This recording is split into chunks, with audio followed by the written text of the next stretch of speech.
so even though we've all been here, we've been forced to wait till 7:30. We have a quorum.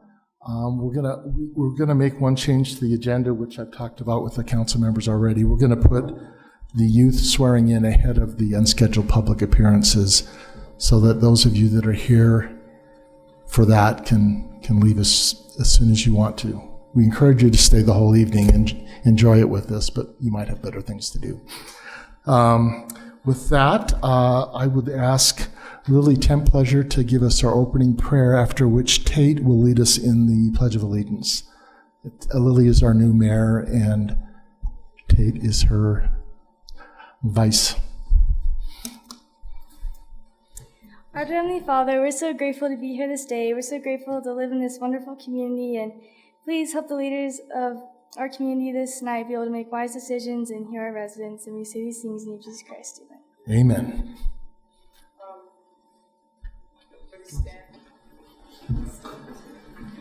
Come up to the mic if you want. Please join me in the Pledge of Allegiance. I pledge allegiance to the flag of the United States of America and to the republic for which it stands, one nation, under God, indivisible, with liberty and justice for all.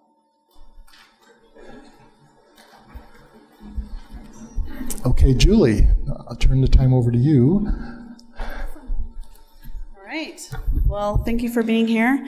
I'm excited. One of my favorite things about my job is getting to be the advisor of the Youth Council. We have a new Youth Council here tonight to present, and I'm really excited about them.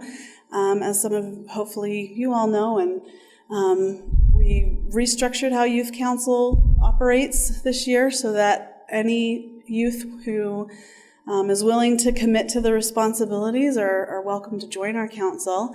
And then we formed a leadership group. So the leadership group are over different committees, and the rest of the council serves on the different committees. And I think it's going to be a really, really wonderful change for our youth council, where we can get more youth involved, and we're very excited about that.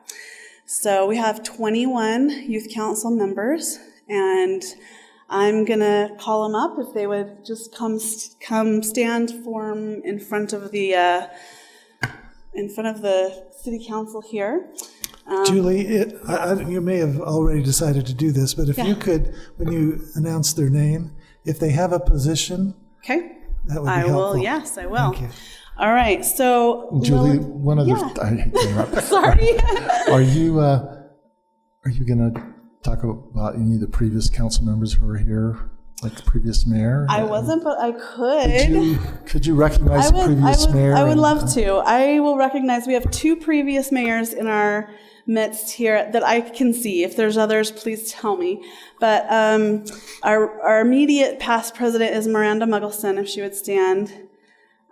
She was a senior this year, and she actually is going to continue on our council. We're super excited about it. And the year previous to that was Laura Maybe. And so, are there any others here that were previous youth mayors? Yeah? Stand up. Tell us. Who are you?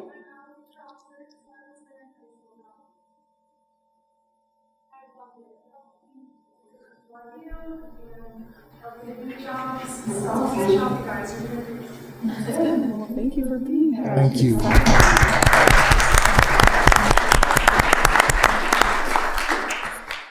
All right.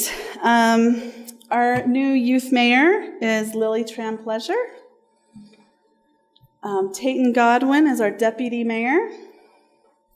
Sydney Hunt is our co-chair for our events committee. London Kelly, our service chair. Brinley Openshaw, our recorder and secretary. Brennan Jones, our publicist. Madison Matthew, our events co-chair. Megan Maybe, our government chair.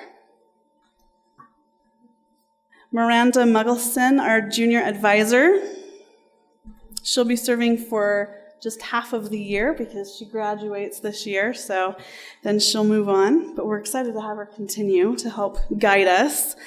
And the remaining youth council, come on up when I call your name. Nathaniel Ball, Ella Spencer, Kaylin Favreau, Jackson Jones, Kate Roberry, we'll wait on those, Colin Ross, Mina Brunson, Shelby Muggleston, Sarah Osler, Elizabeth Hamblin, Sam Clark, and Lucy Evans. This is our 2019 Youth Council.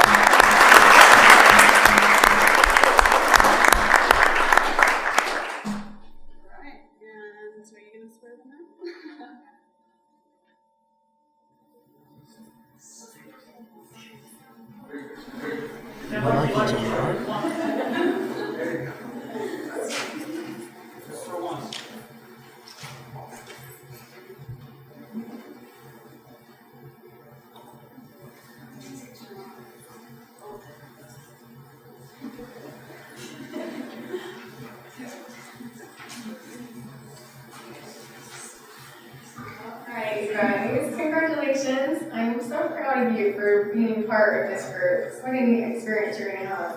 We look forward to working with you. Today you are going to be taking an oath of office. And this is to remind you of the importance of the office that you hold. And we're just excited for you. Congratulations. Alright, so everybody raise your right hand. And repeat after me. I state your name. Do solemnly swear that I will support, obey and defend the Constitution of the United States and the Constitution of the State of Utah, and that I will discharge the duties of my office in the Highland Youth City Council with fidelity. Congratulations, you guys.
Can I just point out that the oath that you took tonight is the same oath for all of us on the council, with the exception of your office.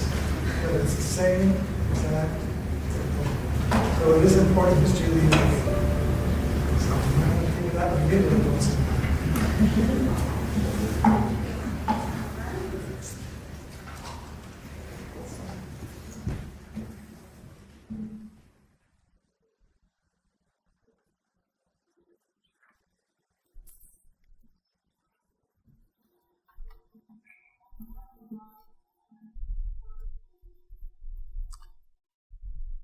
So thank you to the parents for helping your kids with this assignment. They really do a lot of work for the city, and we certainly appreciate all their service. Wait, why are they leaving? If we have to stay for 2 hours, come on.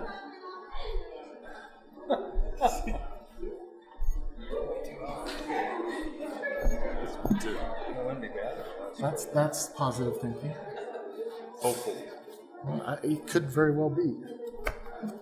Okay, as people are leaving, let me, we'll start off with unscheduled public appearances, but first I just want to remind you that we have some council etiquette rules. Clapping is discouraged, and booing.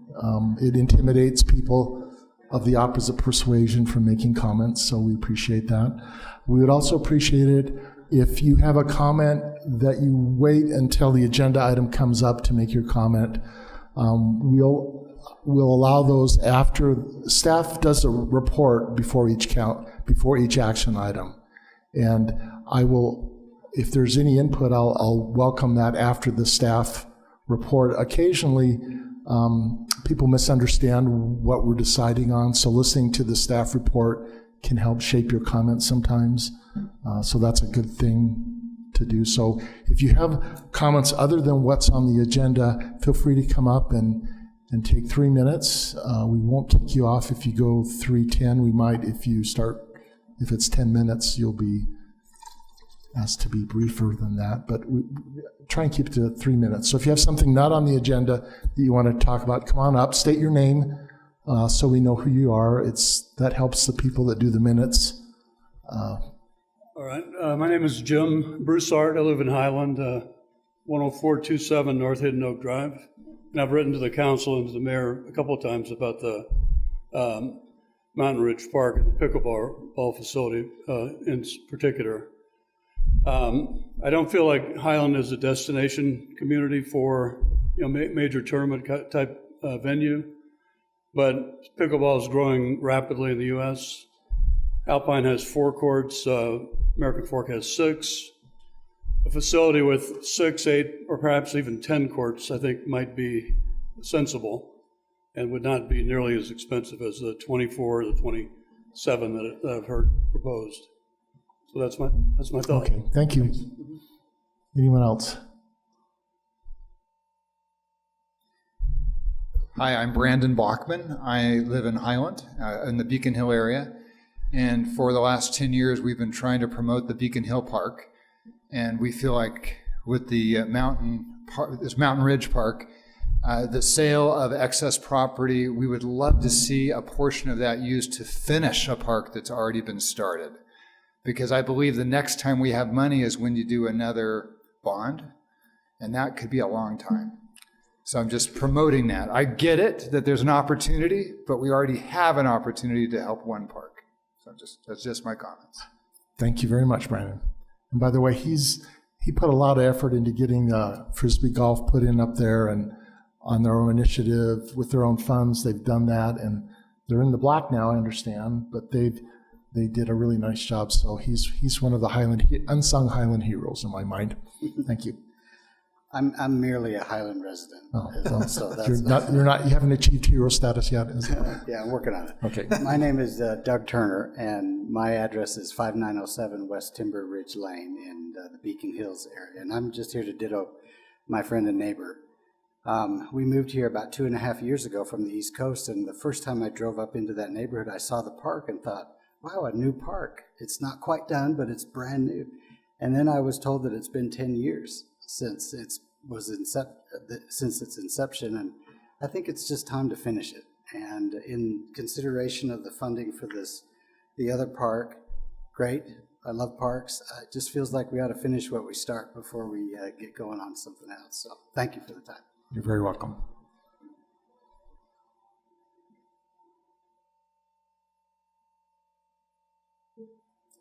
I'm Sarah Hamblin, and I also live in the Beacon Park or Beacon Hills community, which we've loved. We've lived there for 5 years, and I'm the proud mother of Elizabeth Hamblin, who's now going to be serving on your Highland City Youth Council, and she's our oldest, and so we're so excited to be a part of Highland with you. I also live right next to that park, and we would love to see it finished. Oftentimes, the porta potty that is there in the parking lot of the park gets blown over in the wind that we enjoy here in Highland, and it makes a mess. And my kids live there, and so their friends all want to come and use our bathrooms and our facilities, which is fine. But we'd really love to see that park finished When we built our house in our community, we were told that it was going to be this great park and it would have all of these wonderful things. We'd love to see some of those things come to fruition. Thank you.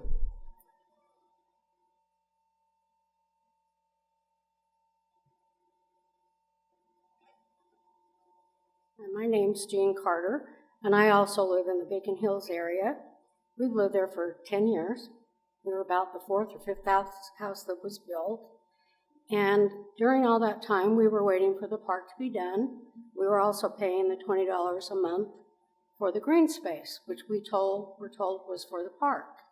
Okay, 10 years later, $2,400 later, that we paid on our monthly bill, and we've got a park, 3/4 done maybe, and it's beautiful. I have to say, what you've done is excellent. We really enjoy using it, although we're older and we don't have kids that play in it. We like to walk by it and watch the kids play.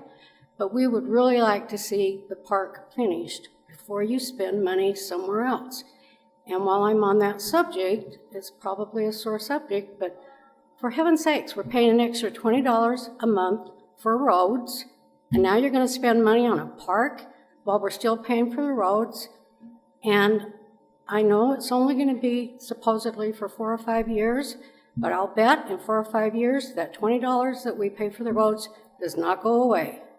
So we're going to be paying $20 more for the roads and continually paying $20 a month for the park, which I'm fine with, but I think we ought to finish projects before we take on more ones. Thank you. You're welcome.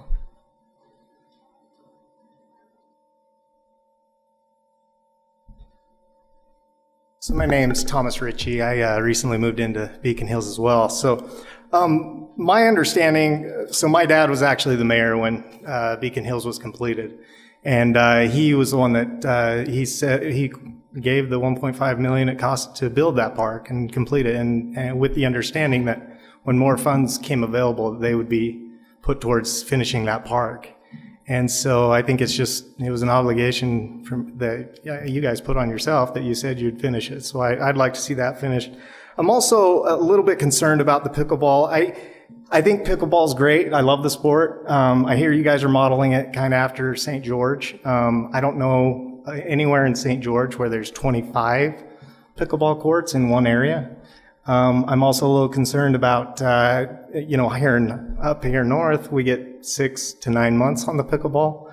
And then also I want to know how the maintenance is going to get done on these courts. I mean, I hear that there's outside money coming in to pay for them. That's great, and we can get them built. I see no problem in getting them built. I think it's going to be kind of easy to get the money to build them. I'm more concerned when the wind blows fence down, maintenance on the courts, how you're gonna pay for that. So there's a little bit of concern there. And then also I want to know, when are you going to complete Beacon Hills? So that's all I have. Thank you. Thank you. Just a note for anybody that spoke that where we can answer their questions or staff can get back to them, would you please make sure that you either fill out a card, there's someone you walked in, or there's someone on the podium, and put your name and contact information, and we'll be sure to get back to you. Any other comments for now? All right, with that, we'll move to the consent items. We have 2 consent items. There's an A and a B.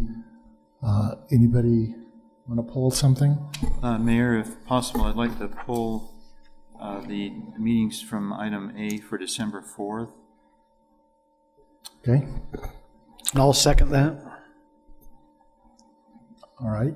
So that's pulled. Do we have a motion on the remaining items? I'll move that we accept the remaining consent agenda items. I'll second it.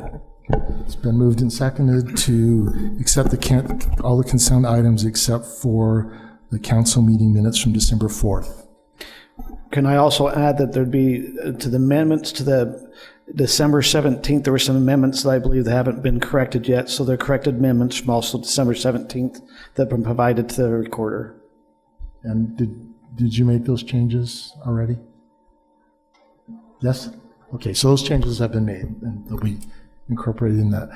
Are we ready to vote? Aaron, we don't have a screen on the front. Due to we were supposed to have the new system ready, if you remember, council, and so we got the new TV mounted, and then the contractor rescheduled, so you do not have a screen tonight, I'm sorry, which is why I printed off the slides for you. Okay, and so we're voting voice votes tonight. I'm not sure if the electronic vote is going to work or not. I, in theory, set it up, but I didn't get to test it because I was trying to troubleshoot that. Okay, so we'll just do voice votes. For those of you that are here, we started last year electronic voting, and we've had periodic problems with it. Well, so tonight- it is up on the can do screen, projection so up if here. if your devices are saying that it's good to go, it's good to go. You just won't be able to see it. Mine's still saying. You'll have to announce waiting it, for the so we'll be presentation. blind. I was able to vote. Are you sounding, Scott? Refresh. Mine just says wait for the presentation. How about refresh? Refresh. Okay, just There's a kidding. little. Oh, yeah, okay. Yeah, it didn't work for me. Was this the refresh there? My refresh is up here. You can see your browser refresh, which is up there. Yeah. Mine refreshed. Yeah. Thank you. All right. I'm not getting the Okay, refresh. you'll have to tell us when they're all done. Yep, I Okay. will be happy to. Brian's won't refresh. I'm not going to get. I'm going to have to restart it. Okay. So my vote's yes. So go ahead and Go ahead review. and close it out. Scott, what was your vote? Yes. Okay. Okay, then it's unanimous. All right, so item A2 got pulled. Mayor, if possible, I would like to continue the approval of those minutes to our next meeting. Nothing at issue. I just didn't have enough time to review those. So Is there a second to that? I'll second it. Okay, Aaron, are we ready to vote on that? It's been moved and seconded that we would continue item 2 or A2 until the next council meeting. That's the December 4th minutes. Go ahead and vote. okay. I'm still not there yet. I'm locked up. It's rare for you to be the one with technology problems. I Brian. know. Because I'll have it fixed here in a minute. Okay, Brian, your vote. Yes. Okay, so that takes care of consent items. So unanimous in favor of continuing that until next council meeting. Okay, item Mayor, it didn't show up here, so people would not know how the vote went. Oh, it was 4-0, and then Brian voted yes. I'm sorry, I didn't realize it had disconnected. Okay, technology. It has good and bad to it. I was in it for 35 years, and I would still rather they teach at school without computers. That's just me. All right, item 4. Who's covering that, Nathan? Okay, Aaron. Okay, Mayor and City Council. This item has to do with the user fees for our non-residential users for our storm drain and our PI. Because of a question we got in the utility department, we conducted an audit of our PI and our storm drain rates for our non-residential users. So this includes our businesses, our churches, and our schools that are in our city. According to our fee schedule, the PI rate is a base rate of $20 and then a square footage rate of the entire lot. And then the storm drain rate is a square footage rate of the parking lot. Because of this, we are essentially charging our users double for their parking lot. We're charging them once for the storm drain, and we're charging them once for PI for their parking lot or their impermeable surfaces, which doesn't seem very fair. So a business in question called us that has almost all parking lot, impermeable surface and almost no grass, and they're paying a large amount in PI, and that's what instigated this. When we dug more into our different customers, we actually found some discrepancies where some of the newer commercial businesses like CVS, their lot is basically split in half. And if all of the permeable surface, so grass, flower areas, that kind of thing, is charged the PI PI rate. And then all of the non-permeable surface, their parking lot, sidewalk, everything is charged the storm drain rate, which in theory makes sense. So we are assuming that it just never really got translated into the user rates and adopted properly, but we're assuming that's what was intended previously. So there are some other inconsistencies as we were measuring lots and things like that we would like to clear up. But we wanted council to officially adopt the rates that you would like set so that we can make those changes moving forward. And so those are the rates that you put in the council package? Correct. So the proposed rates the rates that we're proposing for you are a PI base rate of $20.12 for every lot, and then a square footage rate for the PI based on their permeable surface. And then the storm drain rate would be a square footage rate based on all of their non-permeable surface. So that would include sidewalks, parking lot, and their building outline, essentially. So again, it would be like what we're doing at CBS. We just split the lot in two, and you're either charged a PI or storm drain based on what your square footage is of permeable versus non-permeable. What the impact would be, so we have 58 customers in our system who are non-residential customers. Of those, 24 are either schools or LDS church properties. And while some of those will go up and some of those will go down individually, the net for both of those entities is a decrease in their bill. So we thought that was a positive for them. So we have 58. Of the remaining 34 that are not school or church properties, a majority of them, 21, would see a net decrease in their bill. Because a lot are getting charged a pretty high rate for PI, essentially right now. 13 would see an increase, and of those 13, 4 will be a $50 a month increase on their bill, and their remaining 9 would be less than $50 per month if the changes were accepted as proposed. As far as what impact it would have on the city, the PI would decrease about $27,000 annually. On an annual basis. Because the PI is such a large fund, really that only means a 1% decrease in revenue. So for the long term, we're not concerned about that. However, we will, last time we did a utility rate increase, City Council asked us to update those every 5 years to make sure our funds are where they need to be. So the next time that would happen would be in 2021. So I would recommend really making sure that at that time digging in and making sure everything would be fine with that funds. But a 1% decrease we're not too concerned about. The storm drain would actually would end up being an increase of $18,000 annually, which this year, because of the purchase of the vac truck, we actually are spending more than we are receiving in PI, but because we have in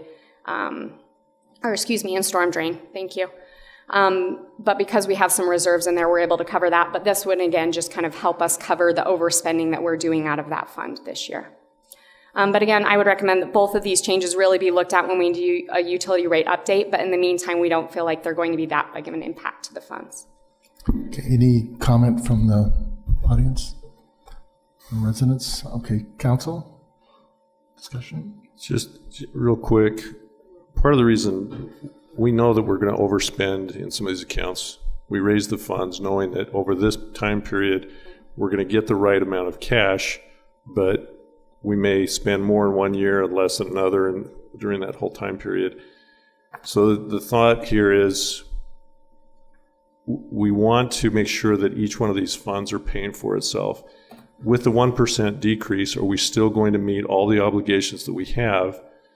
And if we're going to be close, we may want to look at reducing or increasing the PI and reducing the storm drain and doing it now instead of waiting for the 5 years, because it's a small adjustment, but we're getting ourselves back on track. But I want to make sure that we're looking at it over that broader period of time and not over a 1 year period of time. If we're still fine over a 5 year period of time, then there's no reason to do it. We guesstimated what that's going to be, and sometimes you're a little bit high, sometimes you're going to be a little low. If we happen to be on the low end, then maybe we make the adjustment now. If we're on the high end, then we could do it the other way and adjust it back down or something. We could look at it at this point in time. Mayor and Council, if you recall the conversation when Tavis is here and we talked about the PI master plan. So the idea would be, once that's completed, start looking at that utility rate study, not that utility, and see where we are in relation to everything. So we can do that one earlier than the 5 years. But your point's well taken. Gary, do you have any comments on PI fund and where we're at so far? I think most of the impact would be in our debt coverage ratio, and we'd still be able to cover our projects. Yeah, the PI fund's been collecting what we pretty much projected. There's about $3 million worth of cash in that account right now. Well, there's the difference is it should be on track for what our projections are, but there's a difference between our guesstimate of what the costs are versus the projection. And sometimes your costs come in higher because gasoline goes up. Sometimes they may come in lower because gasoline may go down, or oil, or whatever, steel, you know, with the tariffs and things like that. So that, my question has more to do with not so much the collection side as the balance ratio of what we guesstimated the cost would be versus the revenue we would get over that same time period. Are they still matching up? That's really more of the issue. Have we seen costs in those areas going up higher and faster than what our revenue projection was? Or are they lower because if it has to do with oil prices have been, you know, depressed for quite a while? We'd have to look. I can't answer that off the top of our head. I can look at that, but I know I looked at the utility rate study today with the mayor, and I think there's a couple big expenditures coming down the road next year, and 2 fiscal years out, like $700,000 and $1.5 million. So we haven't really hit the 2 big expenditures since we've done that utility rate study. They've been smaller ones. So until we do some cost estimates on what those are, we probably wouldn't know. Okay. We'd have to do some expenditure analysis and revenue projections over the next little bit to do that. Okay. I mean, our whole goal, we've done really good at making sure that the residents don't see huge increases or huge decreases. I mean, I'm sure they'd love huge decreases, but that only meant that we did a poor job forecasting if that were happening. That we're staying steady and we're making sure that we're covering the bills. We're not having too much out there, or we're not having not enough out there. And I just want to make sure that we're still thinking through that far enough ahead. Awesome. Thank you. Any other comments? Mayor, from my perspective, it seems like the right thing to do, so I would be in favor. Anyone else? So I would be ready for a motion then on the... I'll move that the city council... Pardon me? It's a public hearing because it's a fee schedule change. Oh, it's a fee schedule. Sorry. I didn't look at... Oh, it does say public hearing. So this is my favorite part of the meeting. I get to do my gavel. Public hearing open on this issue. Any comments from the residents? Seeing none, close public hearing. And right. Ed? I'll move that the City Council approve Resolution R 2019-01, updating the pressurized irrigation and storm drain rates for non-residential users. I'll second it. Moved and seconded. Any further comments, discussion? All right, then we're ready to vote. In theory, it's open. Yeah, my eyesight just is not that good.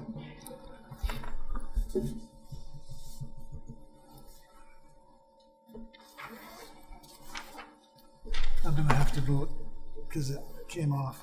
Okay. You have to refresh it. I just did refresh it. So Tim and Brian, or Tim, do you want to voice vote? Yes, I vote yes. Okay. And the remaining 4 are yes as well. Well, then that passed unanimously. Awesome. Okay. Next item. And that's Tim. Thank you, Mayor. The ordinance before you regarding small cells is in response to a new state law. What's happening is 5G is being deployed. All of the providers are jumping on the bandwagon. It's the future. The way the small cell technology works, and since this is not legal related, don't quote me, there's a big tower that broadcasts, and there are these small cells that are attached on poles or sides of buildings that's close to the person on their phone. And so it improves connectivity for Wi-Fi. State law requires us to regulate the deployment of these small cell facilities and determines how much we can charge for rent, what regulations we can impose on the placement and maintenance of them. It's not entirely new because we've been doing franchise agreements forever with utilities, but this is just kind of carving out a special corner for small cell facilities and how we treat it. Essentially, the legislation was in favor, it was pro small cell technology, and it doesn't permit cities to just forbid them. We have to be more permissive on allowing them to co-locate on our utility poles.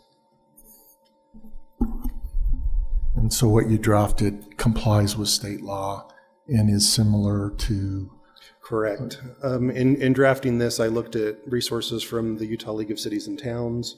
I looked at a dozen other cities of different sizes to see, because this is a new law, cities have taken kind of different approaches.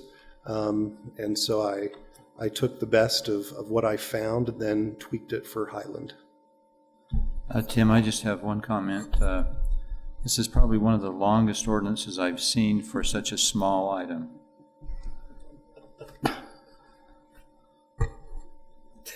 I was going to ask you to read the ordinance to us, but it's 32 pages long.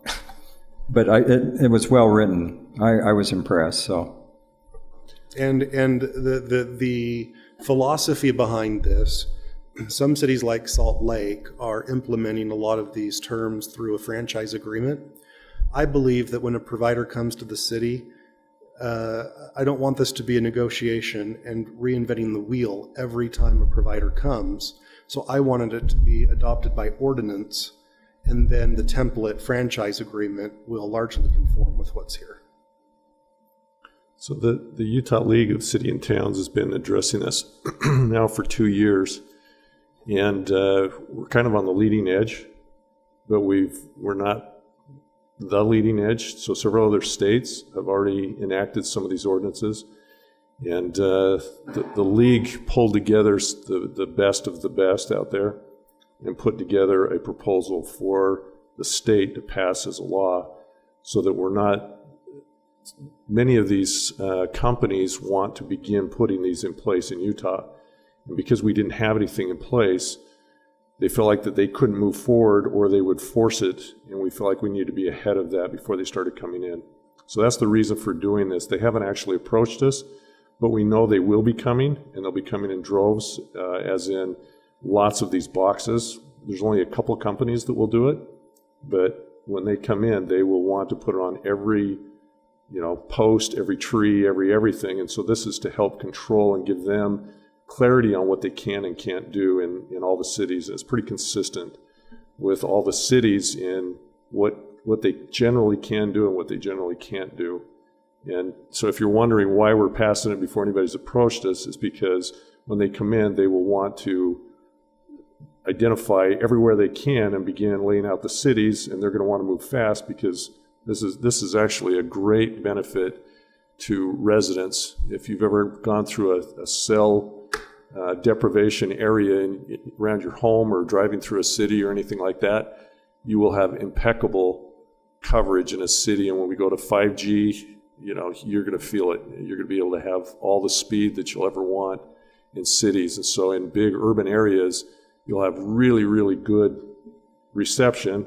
When you get out into urban areas, not quite so much, but this is really a great thing. You're trying to keep it from getting out of hand, though, and that's the background on where this is coming from. I understand AT&T actually initiated 5G services in several cities in the east on the 21st of December, Yep. So it's here. So any comments from the public? Yes. You'll have to come to the podium. Yes. Because it's transcribed via audio Okay, tapes. Jim Broussard, 10427 North Hidden Oak Drive.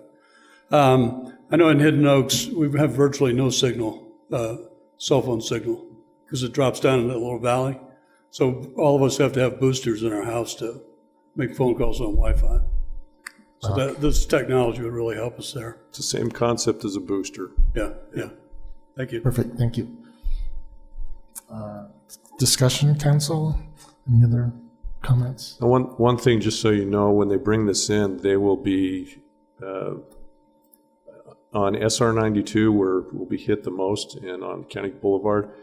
The state has cable piping. They have conduit through the road, and they should be able to, for the most part, be able to use that same conduit.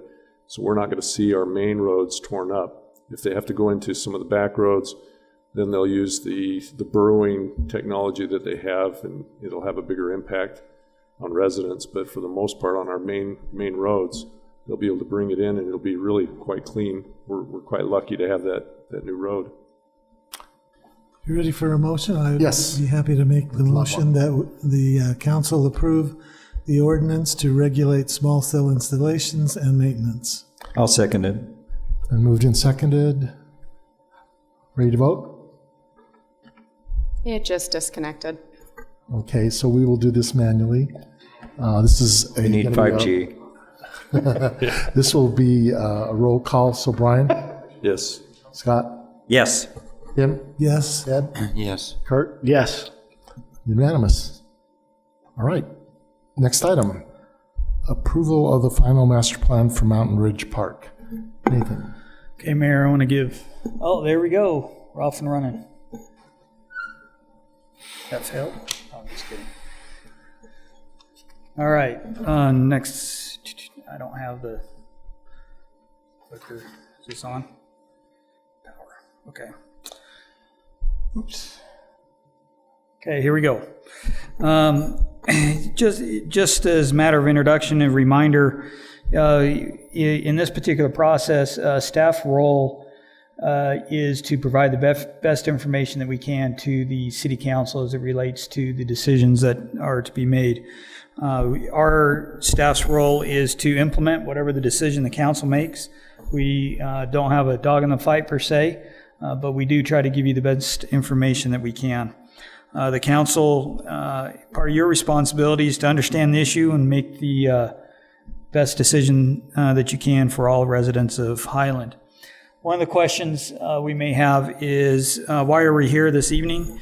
One is for the council to look over a final master plan for the Mountain Ridge Park that then can be taken to the public for review and comment. This is done for a number of different reasons. One, there's the proposed park represents a significant capital outcost and ongoing cost. We've had a number of comments from the community, both negative and positive, about the park. We have a very compressed time frame, which, based on preliminary schedules, we're already a month behind, at least. And so we felt the council needed to provide some final direction before we hold a community open house and begin processing the conditional use permit.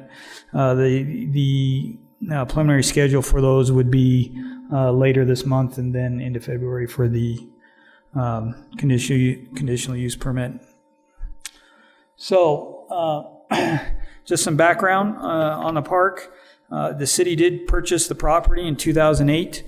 It was prior to construction of the subdivision that now surrounds it. We did use the park bond. It's been park bond proceeds to purchase the land. It's always been designated for a major park. In our case, general plan classified it as a athletic complex to have lighted fields and scheduled sporting activities, baseball, soccer, etc. As you know, we had an open house in November and had quite a bit of comment. This plan here is what was presented at that open house.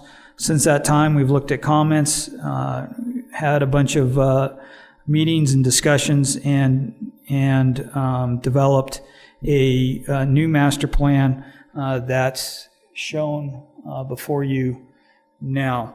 The master plan includes 27 pickleball courts with a 3-court center court, 2 multi-use play fields.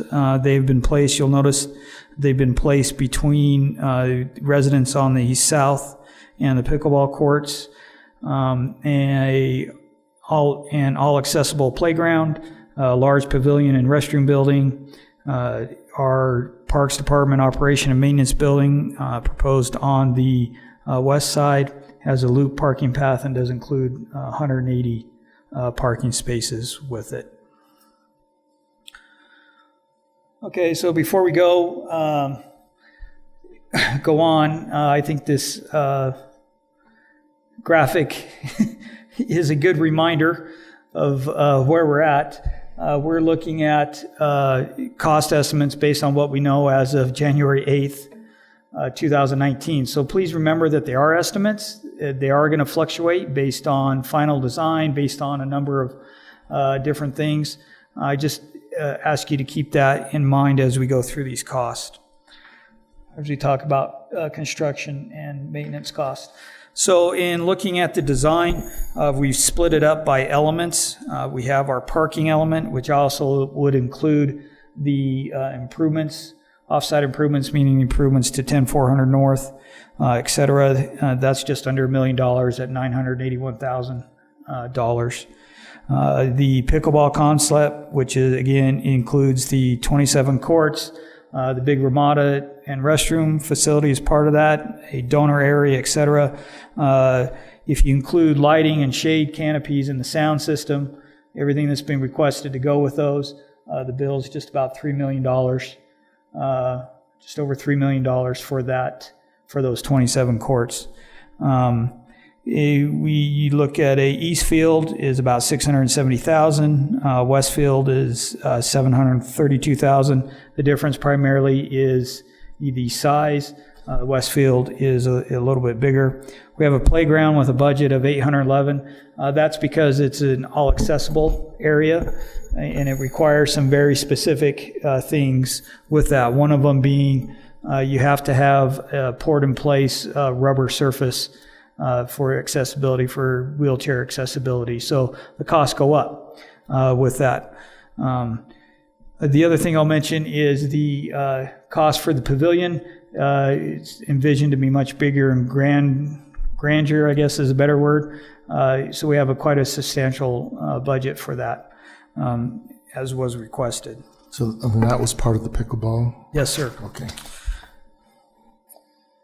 So the construction finance plan that we have, as we mentioned at our open house, the city council has no desire to go into future debt to build this. And so we're trying to build with the existing funds that we have. Staff is estimating 1.1 to 1.6 million that we have in existing revenue for the park. That is down from our previous estimate of about 2 million. As a result, the project would need to be phased based on best use of resources for the available funding that we have. So can you clarify that funding? I know there's a comment by residents that the funding that we're getting from this would be from the sale of land that was purchased with the bond for the park, and so it has to go into a park. You couldn't put it into roads, for example. Correct. So the part of that money goes from is from proceeds for a sale of property that's been designated for a park. It's called the Spring Creek Park. Because the property was purchased with the bond, they're restricted funds, meaning we can't just move it to roads or anything else like that. We would have to put it into another park or other park improvements. It's not really so much that it's the bond for the park as it is we're using impact fees to pay that bond off. It's both, but yeah. So you'd have to pay the bond back. As a resident, when you buy a home here, you buy the home, there's an impact fee that's included with it. That impact fee for a park can only be used for park fees, and that's where this bond, for the most part, is being paid off with, is an impact fee. That's the only thing that you can use it for. And if it's not used within a certain time period, it's returned to the payer, which in most cases is the developer, not you as the property owner. Right. So that's why it's restricted. And that's why it has to be for a park. So we're moving it from one park to another. We're not moving it from one park to, roads or anything else. So again, remember my drawing on estimates. We did some operations and maintenance cost. We figured that because of the existing workload and so forth, that a new FTE would be required in the Parks Department.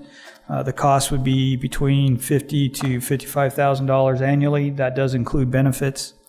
In the future, we could see recreation staff to handle court scheduling, tournaments, et cetera, things associated with that park. We estimate, depending on how it goes, whether it's a new person or a conversion of a part-time to a full-time, between $30,000 and $60,000 annually. So this would be to schedule the whole park, not necessarily just the. Correct. Because you've got soccer fields potentially there that we could require. Would it be just scheduling that park or other parks that we have? It would be all the parks. So we're at the point where our scheduling person is kind of overwhelmed. And so adding more and 27 courts and 3 fields and 2 fields and the other thing in the ramadas and things in that park would require some additional help there. So, I'm sure you're looking into technological advances to help. Yes. The residents schedule their own without having to get a person involved. Yeah, that's something we look at also. But that, help with tournaments, being there for the tournament, any number of things like that is what we're planning on there. How is that working for the other parks in terms of having folks schedule their January online? 2nd is a nightmare because they all come in on January 2nd. But it does take quite a bit of work. It does to set. We do. The only way you can do it is online. So if people call or come in, we actually direct them to a computer and do it with them. And so you're right, the technology certainly helps, Tim. Without it, we'd be in trouble. But it takes a lot of time on the back end, setting up the schedules and different things, and then going through the approval process. The way our field reservation ordinance work is quite time consuming because Candace works with all of the different leagues who schedule, and we give refunds if they didn't use the field during that time because of poor weather and things like that. So we do use technology as much as we can, but because she does, the community center, this room, I think we have 5 pavilions and then 10 fields that we schedule. It's a lot. So our maintenance estimate, if you remember, we did cost estimates for maintaining parks and things like that. That's built off. We're building off that exercise that we did, and cost to resurface courts, replace nets, replace lighting, the other kind of maintenance. We figure be somewhere around $130,000 annually to maintain the entire park. Okay. Nathan, as you asked about the Yes. 130, this 130 is only towards the Mountain Ridge Park. Correct. As what the proposal of what we've sought there. Okay. Yes, that's correct. What we're looking for from the council tonight is approval or modification of the master plan that you see before you. I'll flip back to that in a second. The element, priority and phasing, if you'd like to discuss that. Project financing, revenue sources, the maximum budget amount, whether or not you would like us to proceed with construction documents and or community open house and conditional use permit. So that's the direction we're looking for from the council this evening. Nathan? Yes, sir. Can I ask some questions here, Yes. Mayor? Would that be okay? Yeah, do we want to take public comment before?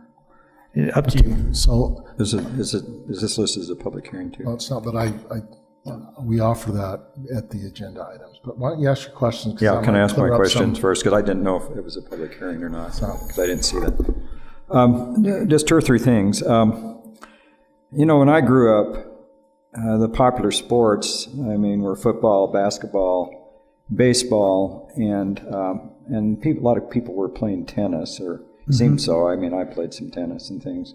With time, there are more and more people that play soccer. I understand, if I remember correctly, in a previous meeting, Aaron, you said that we have at least 9 fields that can be used for soccer already in the city. That's Is that correct? Yeah, so soccer, lacrosse, football, whatever. field type. So the soccer people that are the serious soccer leagues would say if it's used for other sports, it's good for rec league soccer, but not for the Right. the real soccer leagues. Right. What they call, because they need the field, the grass needs to be pretty. But we do have 9 areas where they could. And so these areas on the open multi-use areas, I'm just trying to get the perspective here. You could put a good-sized soccer field, baseball diamonds, and different things. These are... Yeah, so if you look at the drawing, you can see 2 soccer fields laid out. Those are the dashed line, the black lines. Okay. And you'll see a soccer field north-south and one east-west. That the design is to rotate those because you get a lot of wear and tear by the goals, and it spreads the wear and tear throughout. So you have basically one field on the east, and one on the west that could be rotated. However, having said that, we can look at layouts for baseball. Originally, this was supposed to be a baseball complex, softball complex with 4 fields, I believe. But 3. Sorry, okay. But this could, but it's designed, we laid it out for full side, for one on each side, full-size soccer fields that could be rotated. Okay, good. I appreciate that. So the All Abilities Playground. Yes. I mean, there's been requests over the years for a playground that people with physical disabilities could use, and that's what this is for, right? Yes, sir. And I also understand that some of the advocates for that have been willing to go out and raise money for that. Is that true? That's what I've heard, but I haven't had contact with those. Let me ask one other question. So just directly south of that, you have a little area surrounded by trees with 3 gray strips. What is that? So it's for additional activity, whether it's bocce ball or some other kind of activity. That was not included in the overall budget. Just a sample of a type of amenity that could fit in that area. Can you tell me approximately how big that area is? I don't. I'm sorry. I don't. No one knows. Okay. Todd, can you guess? That area just south of the all disability. Well, the rectangle itself is, so that north-south distance is 680 feet. No, from top to bottom. So I would be willing to bet that it's 50 feet. 50 by 50 by maybe 100. Yeah. 50 by 100 is that little piece within the trees. Okay. Next question I have, and maybe this can be answered. Scott, this will help you. The Parks Maintenance Building, that little white square in the corner, is 50 by 100. Okay. So that gives you an idea. Okay. So that's a fairly significant area then. They could be used for other things. And this is a question that maybe can be answered by someone in the public here, but my understanding that 4 pickleball courts are equivalent in size to a tennis court. That's correct. And it would seem to me if we, did a multi-phase thing on this, that some of these pickleball courts could also be striped for tennis if there was a request.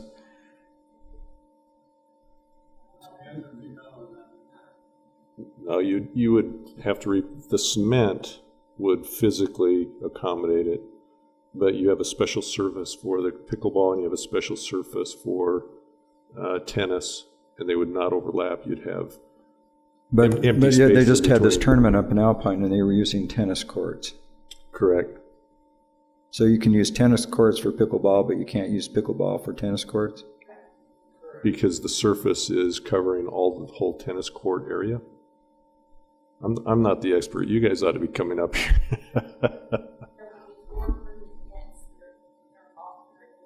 Mm-hmm. So they're temporary nets that fit on a tennis court because it doesn't have the poles. Sure.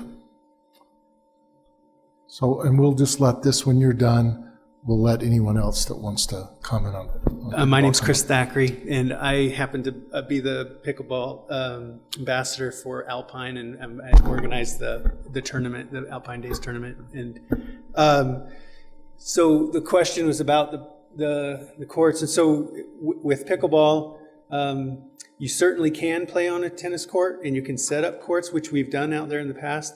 The problem is it's not ideal because of the fact that the balls will go everywhere, and also you have to have temporary netting for the pickleball if you're going to do tennis, right? So up there they have the permanent tennis court nets and then temporary pickleball nets.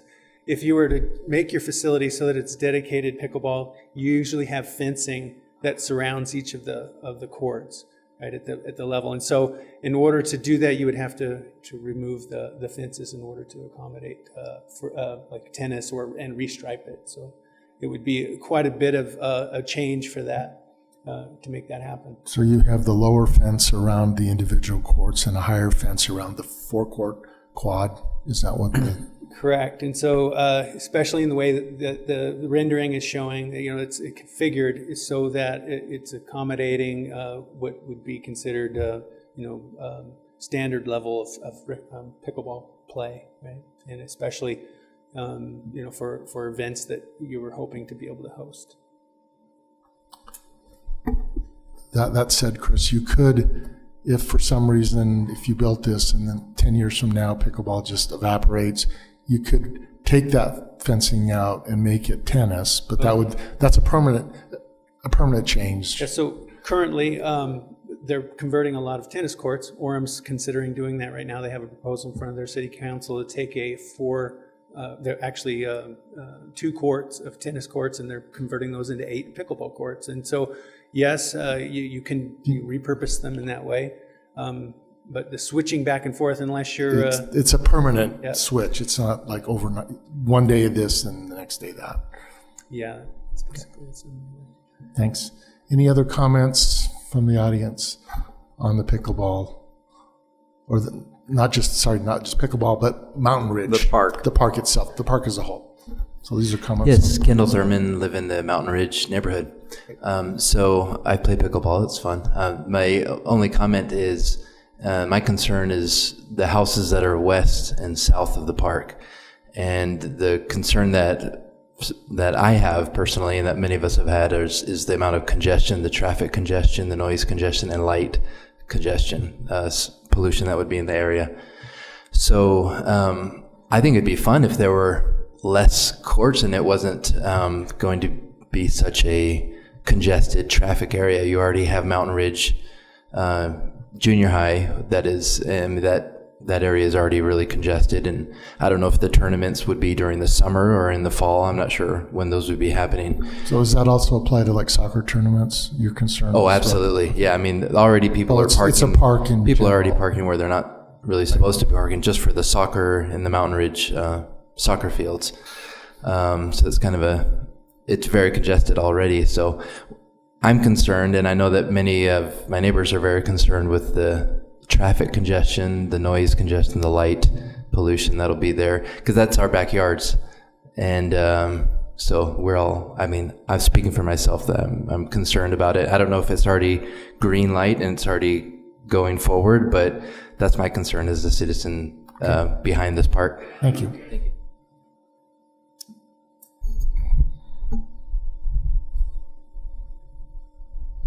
Robert Williams on Yorkshire Drive, which is in the Mountain Ridge. Just 3 comments. Number 1, when we was originally presented, they were talking about the all-inclusive playground and how important it was to be able that all would have the opportunity to get there. And the original plan showed it close to the parking lot.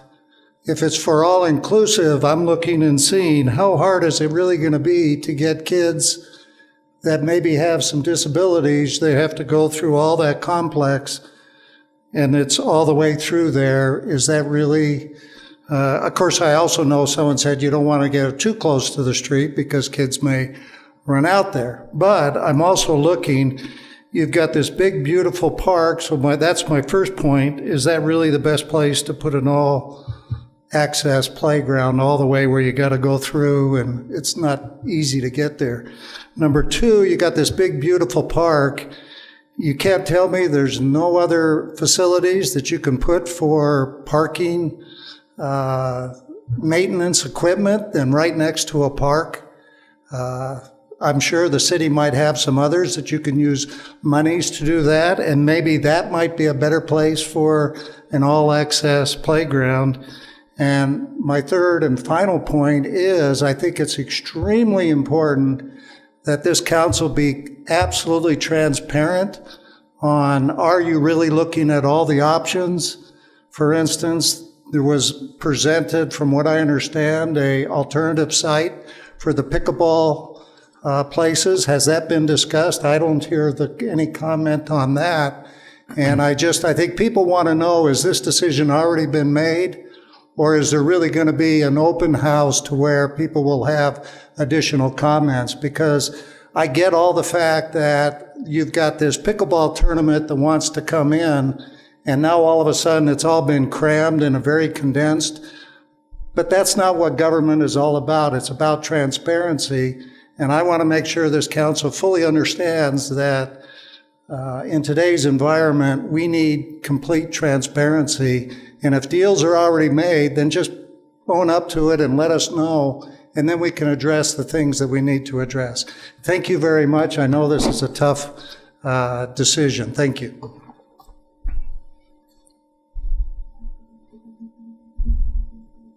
My name is Robert Strong. I live in the Windsor Park area, 9889 Oxford Court.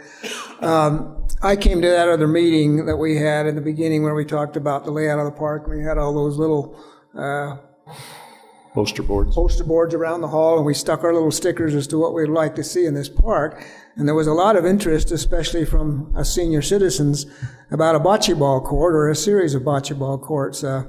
I was glad to hear it was at least mentioned as a possibility in one of the areas, but I just wanted to put in my 2 cents worth, and for the many stickers that I saw over there plastered for bocce ball courts, that be seriously considered for some of us older citizens that aren't familiar with or play pickleball, that we could have an opportunity to do that, because bocce ball courts are almost unheard of around here. So, and I've been here for about 5.5 years. I came from California where they were quite common in our parks there, and very well attended. So thank you.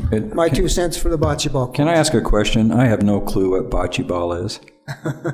Well, it's a little like lawn bowling, but it's scored more like horseshoes. Oh, okay. Where they roll the ball. They have a little ball that they roll, and they have different colors, and whoever gets closest to the little white ball gets the scores, and then the next runner-ups, they get what's left. So can you? It's kind of like a lawn ball. Knock somebody else's ball away from the. Oh yeah, okay. yeah. So it's competitive. Yeah. Oh yeah. And very much enjoyed by senior citizens, at least when they were in California. I've heard some, and there was, like I say, when I was at that last meeting, there was a lot of interest. There were stickers all over the little area there that says bocce ball, bocce ball, bocce ball. So I wondered if that made an impact at all, or if you've considered that. I did hear it mentioned, but it was just kind of that a designated area could be, could be set up. So okay. Thank you. Please consider seriously.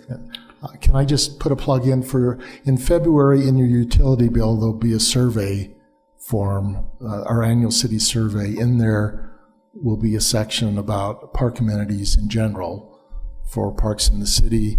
I believe bocce ball is on there. Skate parks are on there. But when you get that survey, if you'll fill it out, either paper form and bring it back, or online, there'll be a link to an online form where you can do that. So that'll let us get additional input.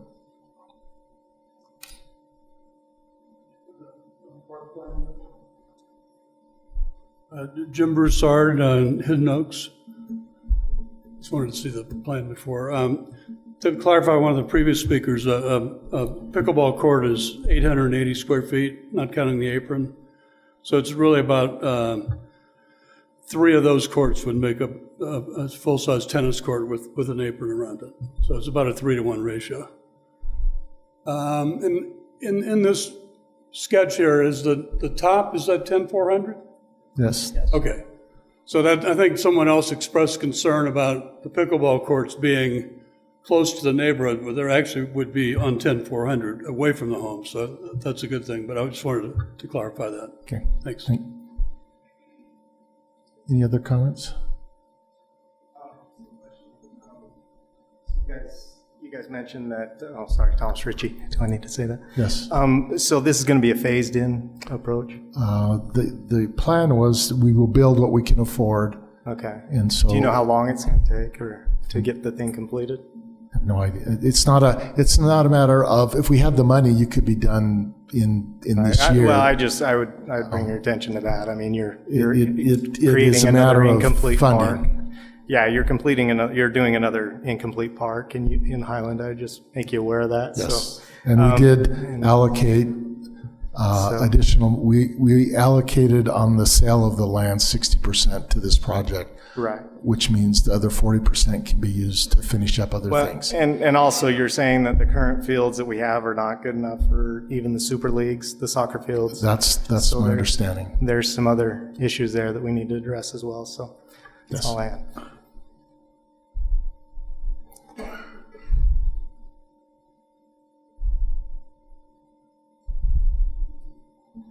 Hello, I'm Brad Pace, live over here in the Cornerstone community, just here in Highland. I just wanted to add a little bit of detail to some of the comments you've heard. One, I think it's a really appropriate question to say if we did have this pickleball facility and we were to host tournaments, or even, take the example, the Alpine Days tournament, we could do a Highland Fling tournament here. Those tournaments would have a lot of participation. There's a lot of players of pickleball in Highland. But just to give you an idea, a significant tournament might have 500 to 600 people, maybe 700 people that would attend. And I think it's probably good to put it in context of what it means from a congestion standpoint. And my reference point, just because it's kind of a number I can get used to, when we have a normal sized state conference, you typically have many, many more than 500 people in attendance, all in one place, all converging there in a 3-hour period. There has to be parking for all those folks. There has to be room on the roads for them. You don't want to have dangerous environments on the roads. Highland's really well suited to that already, right? We see a lot of 500 to 800 people gatherings all the time, almost every Sunday somewhere in Highland. And I don't think it creates a huge issue for use or traffic or safety. So just want to put that in context of what the numbers might look like. I don't know if you know this, Brad, the church, the LDS church building that is just west of this is one of those stake centers and would have the traffic you're talking about. Right. So I just said, but to put it in context, I think when people imagine a tournament, they're probably thinking, oh, there'll be cars lining the streets, it won't be safe, it'll be, and in reality, I think that we find it's probably something we see quite often on a normal Saturday at a park when people show up for other soccer events or anything that art die and so on. Second thing I wanted to mention is there have been a lot of advances in lighting technology, which means that you can do a lot more to light public facilities and minimize light pollution. One of the terms they use for it is curtain lighting, which essentially means they have a very defined cutoff point where the light doesn't disperse out into the unwanted space. You're welcome to look up online if you want. There's a lot of research about it, because a lot of people want to have soccer fields, football fields, baseball diamonds, but not affect the communities that they're in. And so it's pretty common now to see that. And hopefully we could use that to keep any light pollution to a minimum. And then just finally, I'm sure the gentleman was correct on the square footage around the courts and how many, relative size for a tennis court. But having, played pickleball now for 3 years, I have played on pickleball courts that are 4-to-1. It's really, really common. And one of the reasons why is that the tennis usage is down so much from before that cities are converting, all over Utah, they're converting existing tennis courts that don't get used into pickleball that has a lot of consumption. And that ratio is usually 4-to-1 in how they build them. But thank you so much. Appreciate it.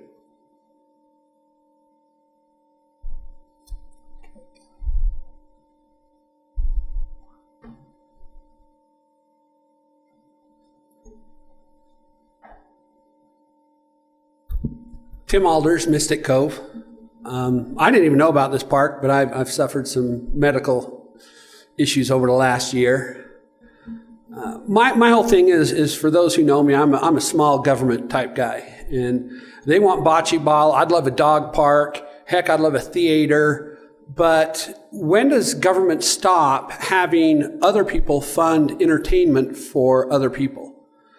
To me, you know, there's always an excuse. It's $4 more on your taxes or $8 more on your taxes. And it's just, there's always something more and something more. And you say, if we can't afford it. When you say, if we can't afford it, you mean me. You mean other people. You mean the whole community. And technically, what percentage of people play pickleball? What percentage of people play soccer? Tons. My kids played soccer. I utilize soccer fields in American Fork and other places. But we keep building with promises of paying for it, but the promises of paying for it comes from other people.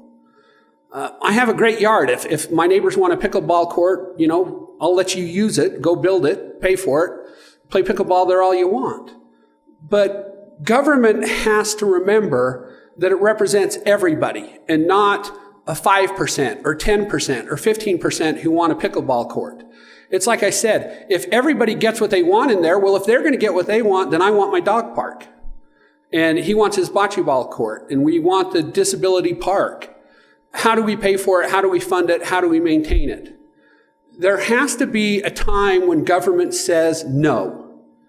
You know, hey, it would be great for certain people in the community. It'd be great to have this to draw people from outside of the community to do a tournament, but is it self-sufficient? Will it pay for itself? If not, I don't want to pay for it. So can I get a disclaimer or a pass that my taxes don't get raised to pay for it? I'm not going to be able to get that. So this wasn't the topic I even came to speak on, but it's something that's crucial to government everywhere because spending never stops. The demands and the wants from people never end. You know, we want a swim pool in Highland. That'd be great. A rec center would be fantastic. You can always add to a list of what you want, but all in all, it comes down to senior citizens paying for it that can barely afford to live on their Social Security or their retirement or their pension, and they're never going to get out there and play pickleball. There's many in our ward that would never do it. I'm never going to go watch a pickleball tournament. I want my neighbors to be able to play. I just don't want to have to fund their entertainment. You know, that's fine if the city's going to build my dog park, but it's not fair for me to ask for things and have other people pay for it. That was the whole purpose of our country, is to not be able to take from one group to give another group what they want. And so if this is something that's going to be done, you know, give those who don't want it a pass and see how many people don't want to pay for it. And make decisions based on that. Thanks. Okay, thank you. Yeah. One more.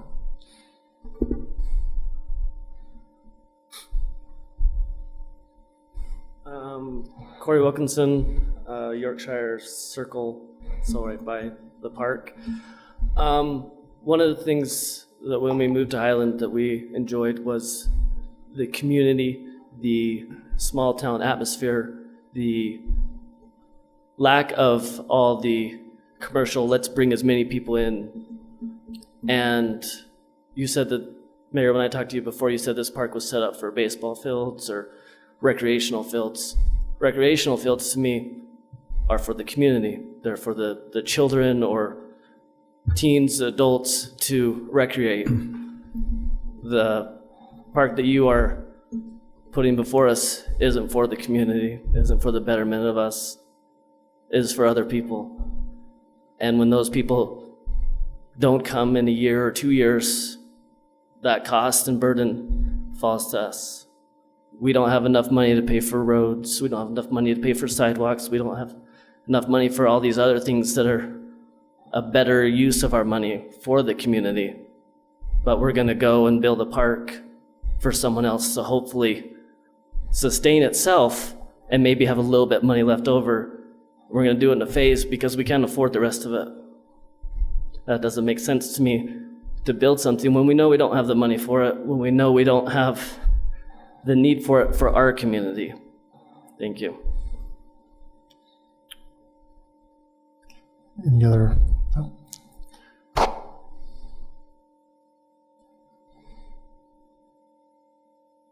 Mary Waters, Yorkshire Circle. So I live just right behind, that's my backyard. And we've been so excited for so long to have something here. And when we built our house, we knew, and everyone that comes and stands on my balcony, they're like, wow, what's that going to be? Oh, it's going to be a park. We're super excited about it. And we're really excited to be able to have our families, to have people to come, and because that's why we came to Highland. And I agree with Corey. I came because I wanted to get away from everything. I used to work at Open Court, the basketball facility at the point of the mountain. It was very specialized for specific reasons, for tournaments to bring in revenue. Those tournaments didn't come, the sponsorships didn't come. It is now a warehouse. They had promised donors that were going to come. When we didn't host tournaments on Sunday, they didn't come. It wasn't a big enough market. People didn't come. And for me, the reason why we have people come is because it's going to bring us money. We don't have hotels. We don't have restaurants. We have Wendy's. If they want to go, when they're done playing pickleball, go grab a shake at Arctic Circle. I mean, we don't have anything to support it. And we say that there's going to be a lot of people who they're not going to come because we don't play on Sunday. Unless that changes, that's a totally different conversation. But lucky for you, all of my notes deleted on my phone right before I stood up. But there's a couple of things that for sure I need. If the donors go away, does this park still happen? Yes or no? I don't know. This is a question. Is it only happening right now because there's the donors that have stepped up because they're pickleball supporters? So there's a lot of questions that have been thrown out, and I would like to address many of those, if not most of those. Okay. I can address this now, if you'd like. As far as I'm concerned, yes, the park will move forward, but it won't move forward with 27 pickleball courts if we don't have the donations. So Mr. Alders spoke earlier about paying for it. The concept here is to lighten the burden on the residents by getting the donations to cover the pickleball facility. It's not to cover the whole park. This is supposed to be a multi-use park for lots of activities. I agree. And we're talking about covering the cost of that portion of it so that the residents don't. Yet most of the year, residents will be using it. It will be used for league and other kinds of things that will help cover the costs, and it will be by those people who are using it. The tournaments are going to help pay for the maintenance. We believe that through those two costs, we'll be able to cover what the cost would be for maintaining the pickleball piece and possibly more of the park. But having a park is going to cost money, even for the soccer fields, for all the other pieces. I played soccer in college. I'm all perfect. So the intent is this particular portion would not be covered by residents. It would be covered by those who use it, and yet the residents would benefit from the time and the facility that's physically there. So that's I think my major concerns is the specialization of it, but not only that is nobody's come to us and said, hey, we want open space. Will you put together, I would love to head a committee. I'll go earn some money for you. Give me a chance. Let me say, you've got pickleball people that have said, we'll step up, we'll make money for you. There's a lot of money in Highland. And there's a lot of residents who love the small town feel and who want to keep that. We don't need other people. I didn't come here to have my backyard populated by people from other places. And so for me, it's very important, at least give us a chance to I'll match you and then. Can I make a comment? Yeah. I think your concerns are valid. However, the majority of the people that use these pickleball courts will be local. They are Highland citizens. There's nowhere else in Highland to play pickleball. And I've been down by the courts in American Fork. They're packed. There are people waiting to come to use them because that's the only facility in American Fork.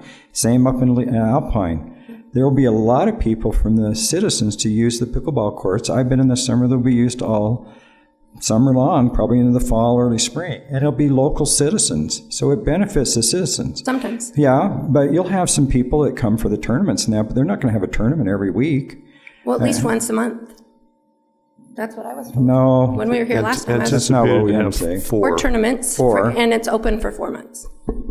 from May No, until October? It's open year-round, but it's functionally usable probably 8 months out of the year. 6 strongly, additional 2 depending on the weather. Depends on the weather. If we had another winter like we did last winter, it was almost all winter long that people were using up in Alpine. Yeah. And so I think for me, what I would love to see with the space, and I would love people to give us an opportunity to try and find, I hate the timetable. I hate that we got to get this done because we have one tournament that's going to bring us $30,000. Slow down. There's no reason that we need to be done by a certain tournament. If they go somewhere else, they go somewhere else. And most likely they're going to continue to go other places because if everyone is building this, we're not going to be special. But we're going to have a lot of courts. So I love, if you guys have been, I know that I've mentioned this before, up in Alpine, the park that they have up there, and I know it's a lot bigger space, but they have jam ball courts. They have basketball courts. My son's an avid basketball player. There's nothing for basketball. I love having the water park that's up there. They have the playground. They have just open fields for people who want to play. Because the problem is, I'm a club soccer, so I know there's going to be 8 teams that are going to come and want these fields all the time. I'm not going to be able to use them because they will be used by soccer programs. 100% guaranteed, because I'm one of those people that would come to you and ask you for them. And I will pay you money to use them because there's not enough space. But for me, it's too fast and it's not thought through and there's not enough on us. Let us have a chance. Anything else? Nope. Thank you. Thank you.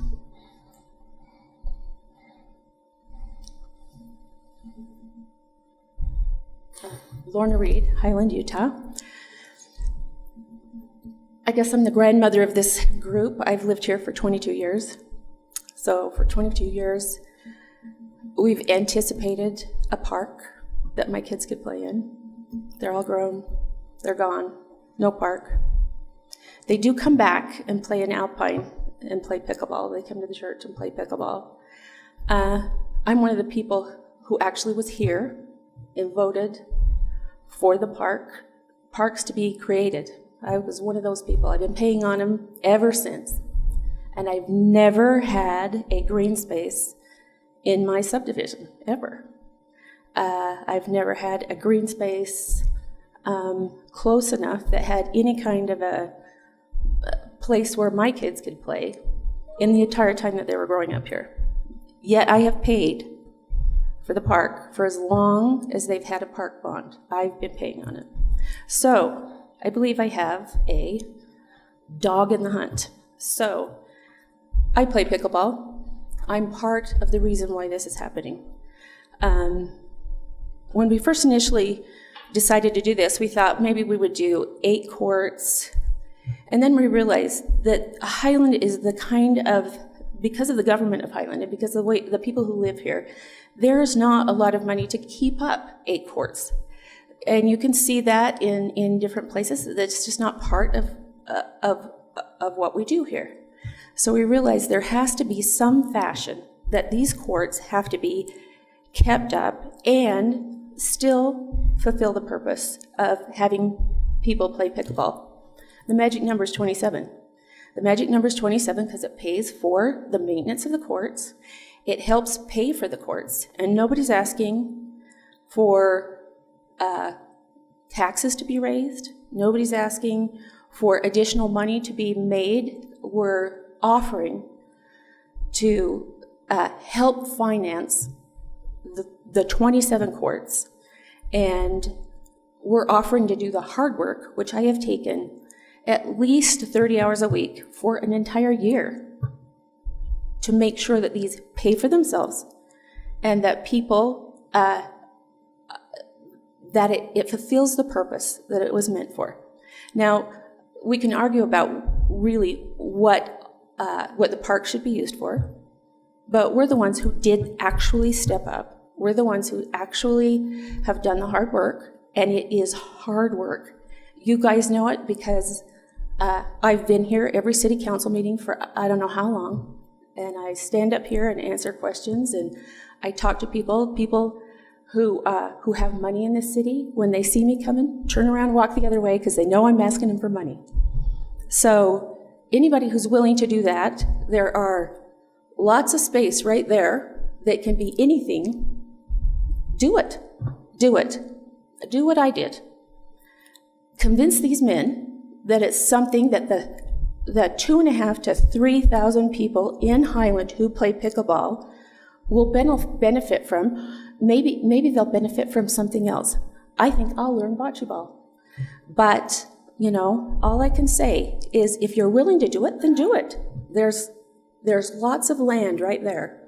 Do it. Put your money where your mouth is, guys.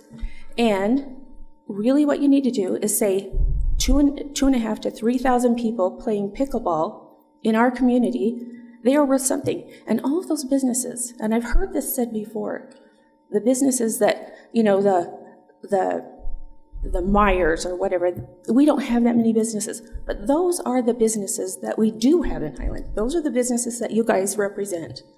Those are the ones we do. We can't just say just because we don't have tons that those guys don't matter. Nobody would ever come in for if we had that kind of mentality. So lots of room right there. Somebody come up with some money to put some basketball courts, tennis courts, anything. I think that's a good idea. Thank you.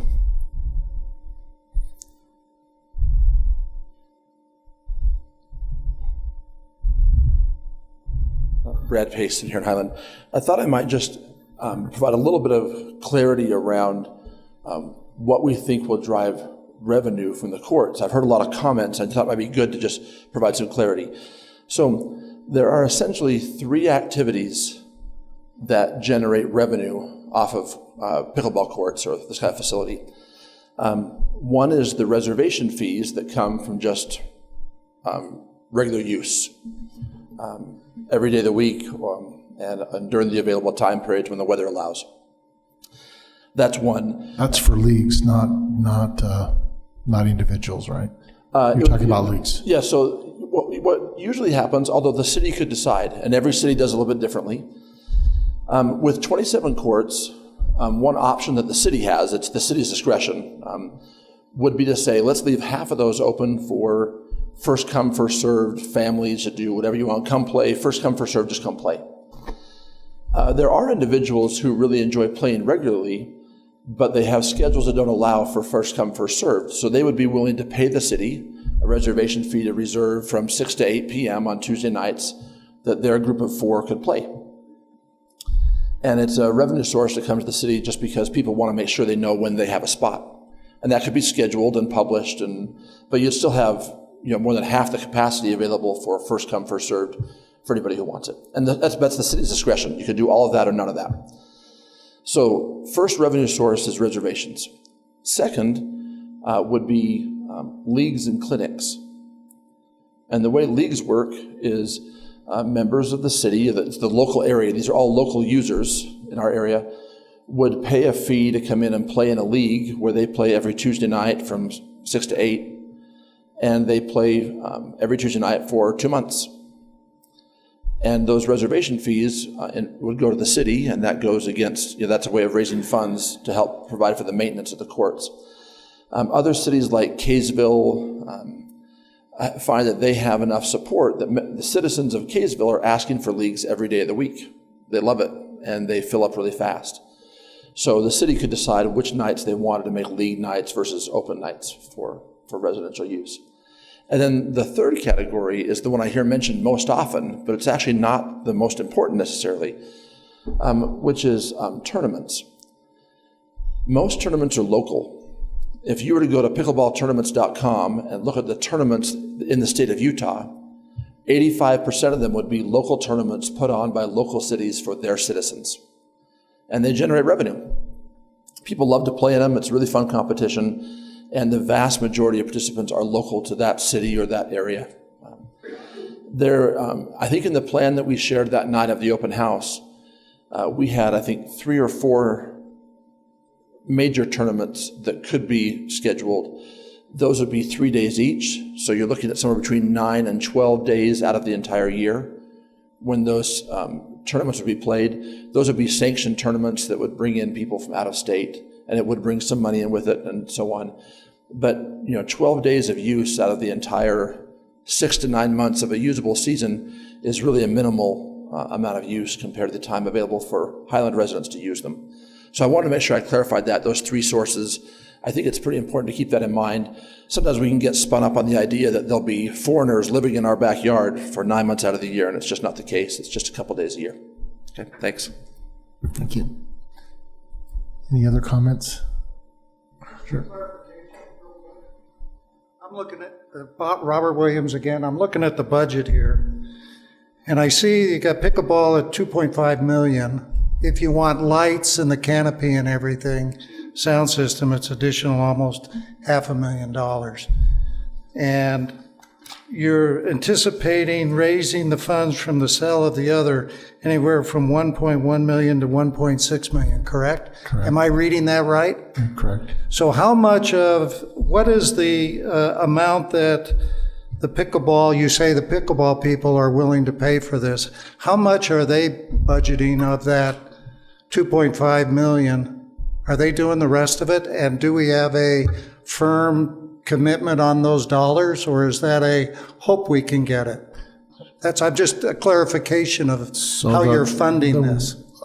I can't speak for the whole council, but I believe the intent is that it gets built as it's paid for. So the pickleball courts would not get built until there was a commensurate amount of donations that came in to fund the level of courts that we built. And it might be, we built 8 at first. I don't know how it's going to get staged, but the intent is no donations, then you have limited. Let me just make a comment too also. You mentioned earlier that the council had agreed that 60% of the proceeds would go towards this, right? Yes. And 40% would go to other things, other parks in the city. And I've made it pretty clear that, Beacon Hills has to be a part of that program. Now, full disclosure, I live in the Beacon Hill area. I don't have children that would use that park. I don't have grandchildren that would use that park, but I do have neighbors that would use it. And just as the council approved the original master plan for the Beacon Hill Park, that's what we're being asked to approve tonight for the Mountain Ridge Park. Is that not true? Staff is looking for direction from the council as to, are you okay with this? And if we are in concept, then to go through the process. So it would have to come back to us in the end to vote on it. This is just a concept. This is a concept and an acknowledgement. Yeah, this is in general, pay as you go, phasing, but it's not the details that would get sorted out tonight. From early on, I've been supportive of the pickleball concept. But I've also been very clear that we, as Tim Alders mentioned, we're not going to be spending more money than we have. We're not going to be raising taxes. And so this is going to be funded partially by the sale of property and partially by supporters of the pickleball program, and possibly soccer as well, because it does need to be a multi-use park. And I think that's a good concept. So, and as we have been discussing this, a number of other uses, in terms of recreational uses, have come up. The bocce ball is one, baseball is another. I've had neighbors talk to me about tennis courts. So, and then there's another group that would like to see us put a skate park in there. So there's a lot of things that are coming forward, but the question has been asked by a number of you, have we made this final decision? I think the answer to that is no, except that some of us have indicated support for the pickleball concept.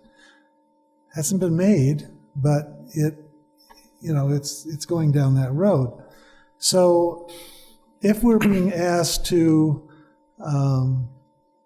approve a master plan for the Mountain Ridge Park, that doesn't mean it's going to get built. It just means that that's overall what it's going to look like. It will get built as the funds are available. Correct. Am I think on you're- board here? I think the council would need to agree with that, but I would think that's the sense that I get from other people. Right. I'd like to make a comment if I could. So when I was on the council before, we set in motion at that particular time a way to pay off our bonds. So by and large, the people of Highland would like to be debt-free. And when I came on the council in 1210, because these bonds had been passed and different things, I think there was about $18.5 million worth of debt. I think we're getting pretty close to a little over 9, between 9 and 10 now. And I think the goal was to get our debt paid off in about 10 years. At that time, it'll free up well over $1 million a year that can be used to benefit all the parks, but it takes time. You want to comment on that, Gary? My figures, ballpark? Yeah, I think we owe $4.9 million on the park bond and $2.6 million on the building bond, and they get paid off in fiscal 2028. So we've made tremendous progress. Yeah. And that did start when you were on the council prior to, and I didn't want to miss thanking Mayor Ritchie for the leadership that he provided in that process, as well as in getting the Beacon Hills Park started. So a lot of people have contributed to the success of what we've experienced. This council and previous one to this one have been very adamant that we will not spend more than what we have. And I'm pleased that we've been able to keep to that promise. And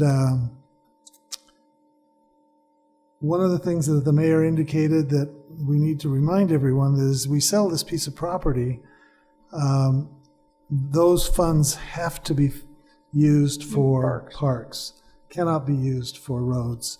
And so that's what we have to do. So I would like to, if we're ready for a motion.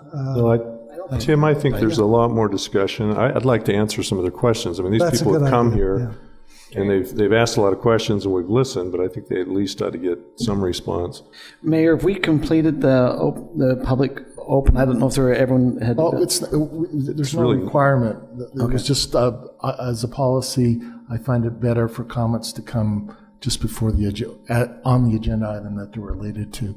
And it looks like there are 3 more, and I think I'll ask that be the limit because we could be here all night. I don't want to be here all night. But let's have Brian answer some questions, and then we'll take a few more comments. I'll try to be brief for some of these questions, and if you have other questions, I mean, we want to answer them. I think transparency is absolutely essential, and this is moving fast. And we're not going down this path because we don't think this is a good idea. We're going down it because we think it is a good idea.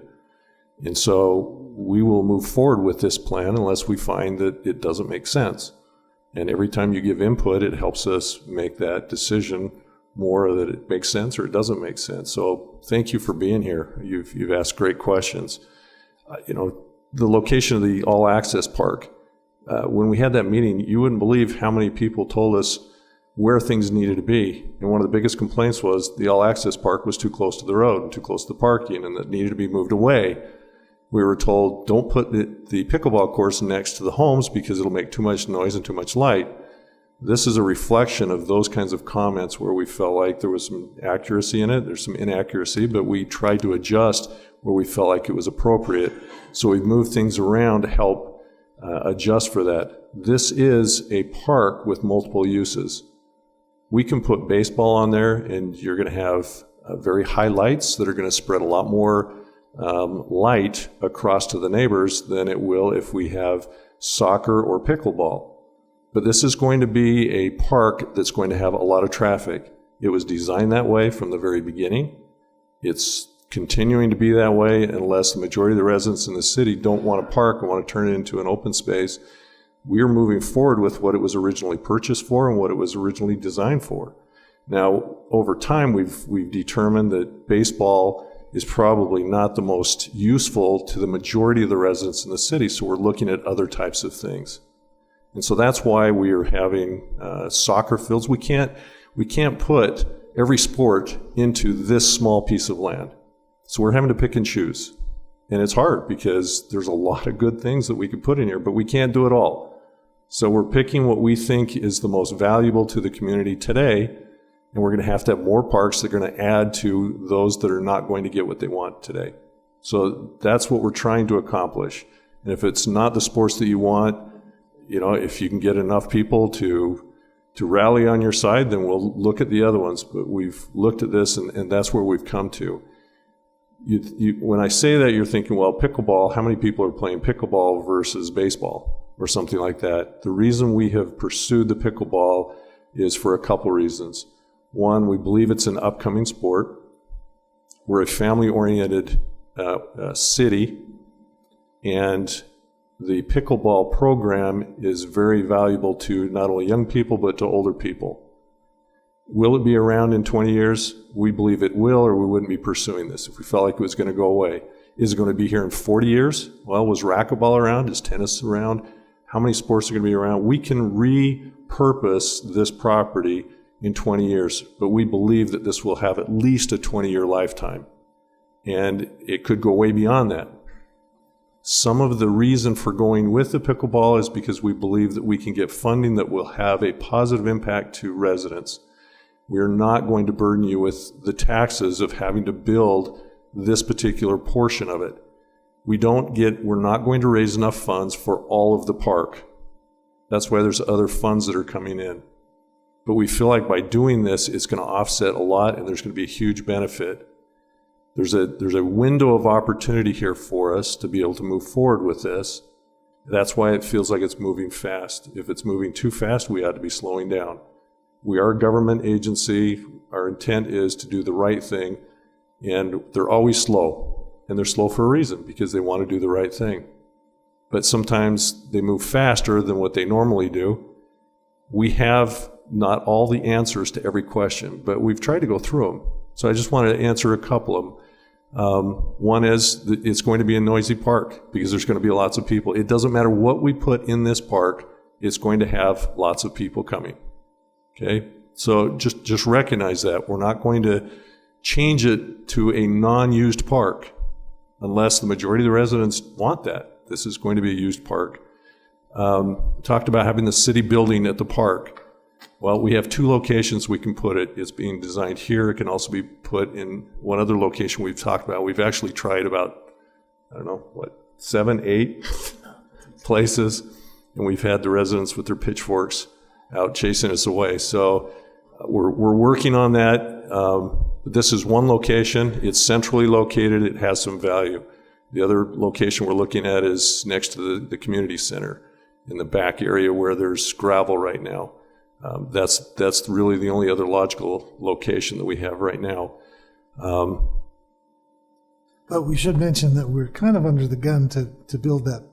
The reason why this meeting started at 7:30, that's a really good point, Tim. It started at 7:30 as we went out and talked with our operational people and looked at the facilities. We need another building, and we need it sooner than later. So that decision will happen pretty quick. Probably whether this park happens or not, we may end up having to have that building placed somewhere and then build a park around it. A couple other comments that were made. We are looking at soccer fields. We will expect them to help pay for the maintenance. We're going to have leagues that are going to be played on those soccer fields, and they may suck up a lot of the time on those fields.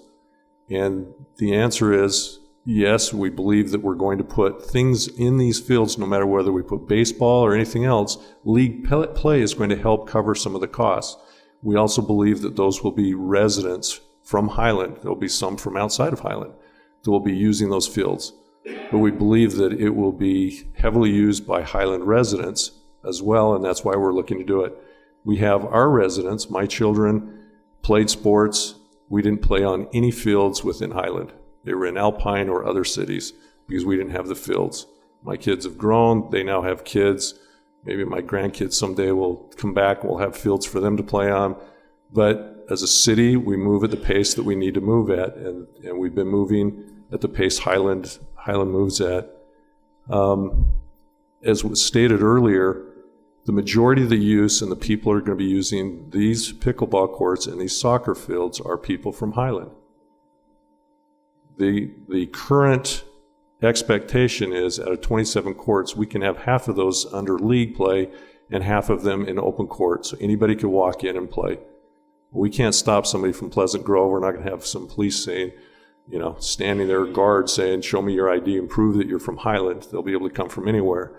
But these will probably be packed. And, you know, if it's any indication from the other pickleball courts that are around here, it's going to be heavily used. And we're hoping that it's by local residents. We look at putting basketball and bocce and other kinds of things. We find that nobody uses the outdoor basketball courts. We have tons of LDS church buildings that are around that have significantly better courts, and they seem to gravitate toward those. We've had very poor usage of basketball. So we're not saying it doesn't get used. We're not saying people wouldn't use it, but we're saying, how do you go toward the majority of people are making the best decisions with the money that we have? Those are expensive to build. If they don't get used, if we knew that they would be used, it would make sense to build them, and we would want to. But we're trying to balance the cost versus what we really think the usage would be. So we've tried to address and we've tried to look at some of these questions. Have we answered them all, and have we answered them the way you would like us to answer them? Probably not, but we've tried to reach out and think through this as best we can and to get some answers. And so this is not something that is unthought through. We have spent hours, many hours, trying to go through this and identify the right kinds of things to do. Is it going to be perfect? No. Is everybody in the whole city going to benefit from it? Unfortunately, no.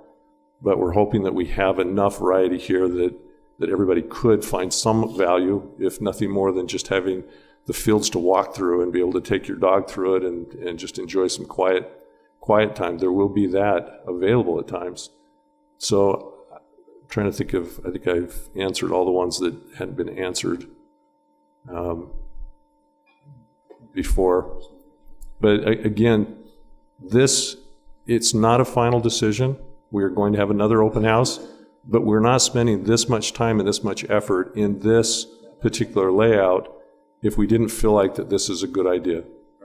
And it's not necessarily a perfect idea, but it's the best idea that we can come up with in what we're trying to accomplish, which is to finish this park and to also provide less impact to the residents from a financial standpoint, and to provide more benefit to the residents by being able to bring in other monies to help pay for it. So when you say this is not the final plan, even though it says on the agenda, final master plan, it still has options for change. And final is probably better described as the final one we present to residents for their input. For the next open house. The concept plan. It's a little stronger than a concept because we've vetted it quite a bit, but technically it's still concept. Yeah. So I saw three people, so let's go ahead. Hi, thank you for the opportunity to speak. Many of my questions have been answered, Mr. Braithwaite. I primarily have four things I want to talk about briefly. Before I do that, I'd like to say that I'm very supportive of building the park. I think it's a great idea. I'm glad you're doing it. I'm very supportive. I'm thrilled that my hard-earned tax dollars are going to help pay for the park. I really am. I will use it. I'm an active guy. I like to run. I like to do that. I'll be in there playing in it, and I'm glad we're building it. I have a saying I like to use in my job, and that is that facts are our friends. And I think that everyone on the council and our dear Mayor Mann, would agree that statistical information and data is important to us. So my four concerns, the first concern, which has been talked about, is around traffic. I would like the city to consider spending between $6,000 and $18,000, which is the average cost municipalities pay for traffic flow pattern analysis studies, to confirm the assumptions made based on hearsay and people attending ward meetings around traffic. I just frankly don't believe that everything will be okay with traffic. So I'd like some analysis by a reputable firm done around that. And that's something municipalities typically do before they make big commitments around building places with lots of parking. places. And as part of that study, we should confirm how many, people we think might use that park and how many parking spaces it'll accommodate. So that's the first kind of concern, and the way to mitigate that is by using science to determine, and do analysis around what those flow patterns would look like. The second thing is I have some concerns around secret meetings and special meetings with people in the community that happen behind closed doors. That doesn't appear to be transparent, and that appears to be happening for at least a year. And somebody out here challenged me, or the public, to work on getting funding from other sources. I would love to help with that. I'm Alan, I live in Highland, I'm at 10224 North Yorkshire Court. I'd love to come and help do that. I think that there's a lot of other sports we could go get funding for. I really do, and I'd like to help you do it. And I'd like to get commitments to do that, so we can have other things in the park apart from just pickleball. So over Christmas break, I went to Florida, and I got to play pickleball at my brother-in-law's HOA in West Melbourne, Florida. It was a lot of fun. I had fun. He lives in a community where pickleball is valued. And he pointed me to what's called the USAPA. It stands for the USA Pickleball Association. And I've got their website on my phone. I'd invite you to go there because it gives you a statistical breakdown of the core and casual players of pickleball and their age breakdown. So if these are correct statistics and facts, which are published in 2017 by the USAPA, it says that roughly 30%, a little over 30% of casual and core pickleball users are over the age of 55. It also says that 43% are over the age of 65. So when I was in here last time, I said that I felt like pickleball was a sport for the elderly, and USAPA says that.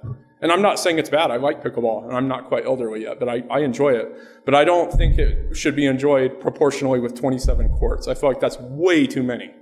In fact, that when somebody told me that number, I thought they were kidding. So I'm supportive of the park. I'm supportive of pickleball. I just think 27's way, way, way too many. And I feel like there's been a lot of secret and special non-transparent meetings happening. That's how I feel. That's my non-scientific, I'm up here talking about stats, but I keep hearing people say, well, we've been talking to you about this for a year. Well, I didn't hear about it till about 3 or 4 weeks ago. So I think this is, on my third point, this is very rushed and it's very hurried. I don't think there's anything non-statistical about that. The first I heard about this, and my neighbors heard about this, was in December. And now all of a sudden we have a plan that's kind of a master plan, but kind of a concept plan, but more of a master plan than a concept plan, but kind of a final plan. I mean, which is it? I mean, come on, guys. Fourth point, fiscal issues. Are there other parks in Highland that were started but aren't yet done? Yes or no?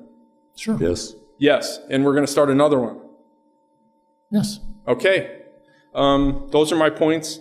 Again, let's do all we can to avoid unnecessary debt when we're already in debt almost $8 million. And that's an improvement from the 19? Who said it? A little over 18 million. Good job. I'm thrilled to hear that, actually. You guys deserve a lot of credit for that. That's fantastic. I wish our ridiculous federal government could cut their debt in half. I'd be happy to pay taxes then, not frustrated. Okay, guys. Thanks for all you do. Mr. Braithwaite, thanks for spending time with me after our last meeting. I really appreciate that. I know you didn't have to do that, so thank you. That was really cool of you. Thanks. You're welcome. All right, go ahead and come as you're coming up. Let me address secret meetings. If you define secret meetings as a meeting with the mayor, I have them every day. People call, they come in, they visit with me. Brian has secret meetings every day if somebody calls him. If you define secret meeting as somebody approaching a member of council or the mayor and talking with them, that is what's transpired with pickleball. Individual. But then when individuals in the community ask for time with people on the city council, they hear things like, I don't have time for quote unquote people like you, and we've already decided that. And that's what my neighbors tell me. So I've never heard that spoken by any member of city council. I can't even imagine somebody saying that. I have never said that. I actually, as a council member, I published, my phone number was on it like every other council member.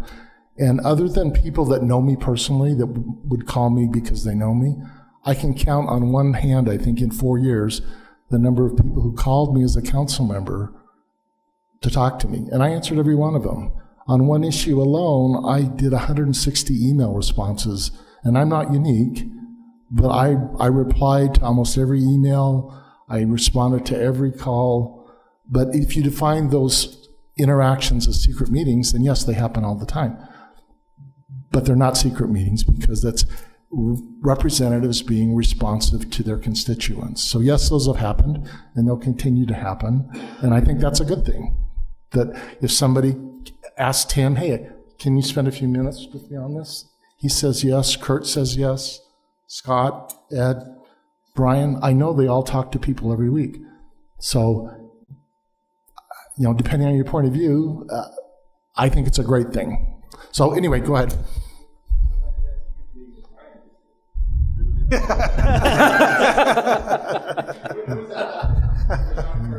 That's okay. Hi, my name's Vanessa Moody. I'm in the Mountain Ridge development there. And I just had a couple of things I just wanted to talk about. I'm an avid, I love athletics. I love anything to do with, parks, recreation, any of that. So I love to play pickleball. I have a good time with pickleball. Just talking about the pickleball concept, I feel like that's one thing with pickleball concept, and then I feel like there's this other thing with the national kind of pickleball league. And I feel like we're kind of mashing both of them in together, the league stuff and then just residential, having a good time kind of thing. And that's where that 27 pickleball courts seems like a lot. Can I just quickly address that? You're absolutely right. Yeah. That's exactly the reason. And the reason for it is 27 courts is what will bring a tournament here, but it will also bring the donations to be able to build the court. And so the problem that we have, frankly, I've never played pickleball in my life. Okay. You got to get out there and play it. I know. I keep telling people, you come and run with me 10 miles, I'll go play pickleball for an hour with you. And I haven't got any offers yet, but I've ran 10 miles. Yeah, but you don't want to play pickleball with me. Yeah, that's true.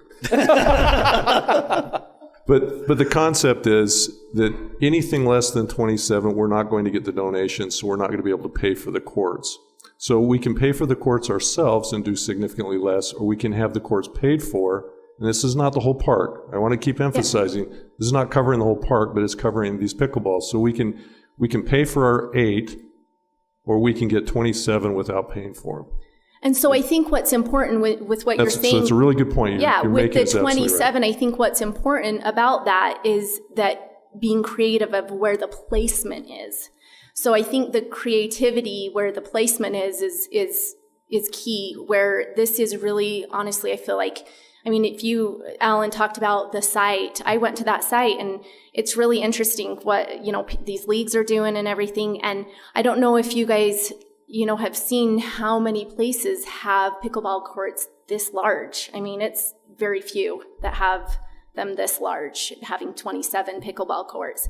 And so I'm just, I'm feeling like one thing that is concerning is you were talking, the gal was talking about it'd be 600 to 800 people, maybe, I don't know, a weekend tournament, but then you have other traffic with schools and the stake center right there. Just the concern of the placement of it. I feel like you said that we have another location that you were looking at possibly. It was for the maintenance buildings, but we also had somebody bring up the maintenance building. Okay. We had somebody bring up the idea of putting it just south of the high school. Okay. There's a new piece of property there. Good luck with that. Yeah, we would love to be able to do it somewhere else, but we don't have any property. So is it the time that you're feeling rushed and that's why you don't have another place to do it? Or is there a way that we can hold off and then find a better place and a better solution to it? Or we own this property. Okay. We're going to create a park. So it's really what we're going to put here. And if we were to put it pickleball somewhere else, we wouldn't have the money to even purchase the land, let alone the land is about half the cost or even less than actually developing the property. So if we were to do it somewhere else, somebody else would have to actually donate the land to us for us to put this anywhere else. I guess at the end of the day, my concern is the league level of the pickleball courts being 27 versus, you guys are talking a lot about residential, a lot of the residents will use it. And I think that, yeah, residents will use it, and I think that's a benefit, but I have such a concern about the level with the placement, just kind of that I just feel like it's not balanced. I feel like there needs to be a different solution. So anyway, that's all I wanted to say about that. That's fair. Just a fair concern. Just remember, though, no matter what we put there, is going to have a lot of traffic. So I just want you to keep remembering that I've had lots of people say, well, we don't want pickleball because it brings traffic. If we remove pickleball and we put baseball or we put more soccer, you're still going to have the same number of people there. Same traffic, same parking. On a issues. Saturday, go to a place where there's soccer That's where leagues. the traffic study would be really good, because I kind of feel like that's not, I don't know. I think we're kind of guessing, and I feel like if we did a traffic study, then we kind of know more clear, and I think we're in just a hurry with some information that's maybe missing on that. I don't know. So anyway. It's a fair ask. Thank you. Hey, so Sherika Kelly, I work in Highland, and I think she brought up the point I was actually trying to bring up, which is I think we're confusing the two issues, and I understand it's a financial concern that we're trying to solve for. But also, if you look online and you look at the 27 courts, and you actually look at areas that are built more around pickleball, so if you go down to St. George and Mesquite, actually that is more drawn to the demographic, and they run huge tournaments. They actually run the Olympic version of pickleball. I don't know if you've looked it up. It's actually a big deal. And the way they're solving for this is actually not to build huge unit complex by putting in 27 in one spot. And the reason is the cities don't believe over time that all 27 will be used if these tournaments downsize. And so my concern is, A, we don't actually have a plan to finalize the park. So if we do this in phases, is there a plan that we could reuse some of the area and put something else in if it doesn't get all the way built out? So if we don't get the donors that come in, doesn't sound like we have enough donors to build all 27 out in one shot. So I don't know how much we have to build out when. But if you can't build all 27, what does the plan actually look like if you don't get the full funding? And the second one is, I think we need to look and see what other cities have done to solve for the problem. Because I think you can put the pickleball courts in, you just don't put 27, and you still run the tournaments. And the way they've done that is in St. George, they do it by multi-complex.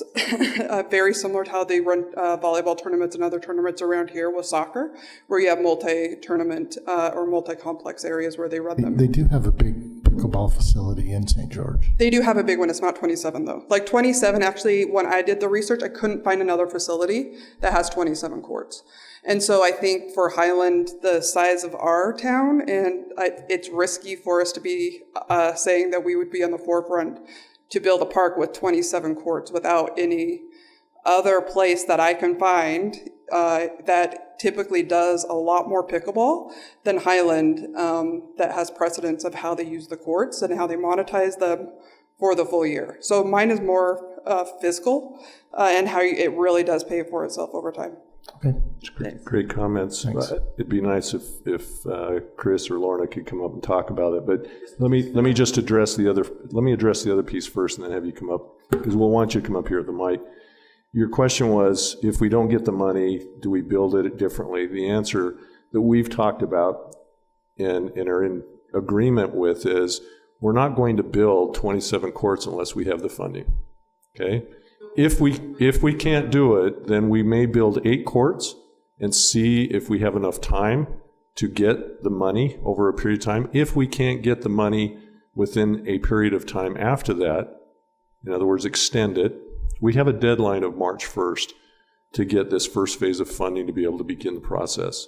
Okay? If we can't get the money by then there may be an extension of 8 months to be able to get, or a year to get the additional money. If we still can't get it, then we could build 8 courts now and come back and redesign the whole facility. So we would build courts in a place that we feel like we could easily redesign without causing any significant areas. So we would build the courts in one corner or another corner, not right in the middle to where it would be problematic. So we've talked about that. We are talking specifically about phasing. If you looked at the cost estimates, we're talking about significant phasing in doing that. so that we would only do pieces that we can do. As an example, on the pickleball, we would not put lights in.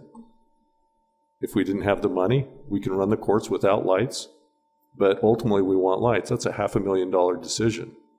Well, we don't have to have the lights up front. We could run tournaments without that.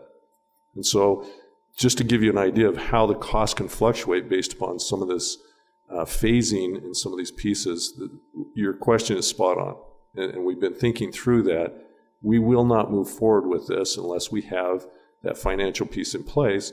We may not move forward with any pickleball until we have all of the financing in place. We may move forward with the money we're talking about getting from this other park, put a couple pickleball courts in, put a few other amenities in, put soccer fields in or fields or whatever for the stuff that we can afford, and then see if this other money happens. And if it does, then we implement this. If not, we take that plan that you saw up there, and we don't necessarily start from scratch, but we remodify it so that it goes without pickleball, and we just stay with 8, and that's it. Maybe those 8 are so packed that we decide we want 12, and that's what we do or something. Let me just make a comment about unfinished parks. And there's been a number of people that have commented about that, and I certainly get that we don't want to, just have a bunch of things that are halfway done. But all of those parks that have begun are being used. The Beacon Hill Park, for example, has a master plan, and primarily due to residents in the area, it's being utilized quite heavily by the locals. Brandon Balkman has almost single-handedly developed a disc golf course there. He's had some support from the city staff, but he's done an amazing job, and it's one of the most popular disc golf courses, I think, in Utah County. Is that not true? And so it's been done locally. And so this, to me, is a very similar kind of thing, where we will see what funding we have and we will move forward. The councils, and every council is going to be different going forward, but so far the councils have been very adamant that we will pay for it as we go. And as the donations come in, that's what we will build. So I don't see that changing. But the parks are being used. I mean, there's soccer going on at Beacon Hill Park. Would it be nicer if we had a pavilion there? Yes. Would it be nicer if we had bathrooms there? It would. And it would be nice to put some more amenities in there. And we will as we go forward. And that's why I'm very adamant that a portion of the funds from the sale of this land go to Beacon Hill Park. Any other discussion? You got it. Oh, yeah, you were going to come up and address a couple questions. The question that I was asking Chris to talk about is you'd mentioned spreading it out over a wider area, and would you address that? So St. George has 24 courts in Little Valley Pickleball Complex currently. Their city council is currently considering adding 12 courts to that facility. It is also situated right next to soccer fields, similar to setup to what Highland is considering. Right, so that demographic of a soccer complex, pickleball complex, is something that St. George has already done. There was a quote about the demographics about aging of pickleball, and those are actual facts from 2016. That study is about 2 years old, and pickleball has emerged significantly over that 2-year period as a very fast-growing demographic. I just wanted to add that, and so those demographics are currently changing. Are they shifting down a little bit? They're shifting, and if you look locally, Orem's built 6 courts. They're having a hard time scheduling those courts. They're currently considering, I mentioned this, their city council is looking for property or locations where they're going to add additional facilities so that they can accommodate just they're not talking about anything other than just accommodating the local residents and the families that gather. Would you comment on the reason why they cluster them together, the social side or the Yeah. the tournament issue or things there? Yes. There's been, following the build out of pickleball, there's been two approaches, two of which your city council is considering. One is a small number of courts, which is similar to what Alpine has done. That is great. It does not generate donations from outside your community, right? So Alpine has to pay for that facility completely, and they get very little return on that because they can't really get anything that looks like a return, the revenue or the donations for that facility, for the upkeep of that facility, right? So it becomes really the burden of that local community.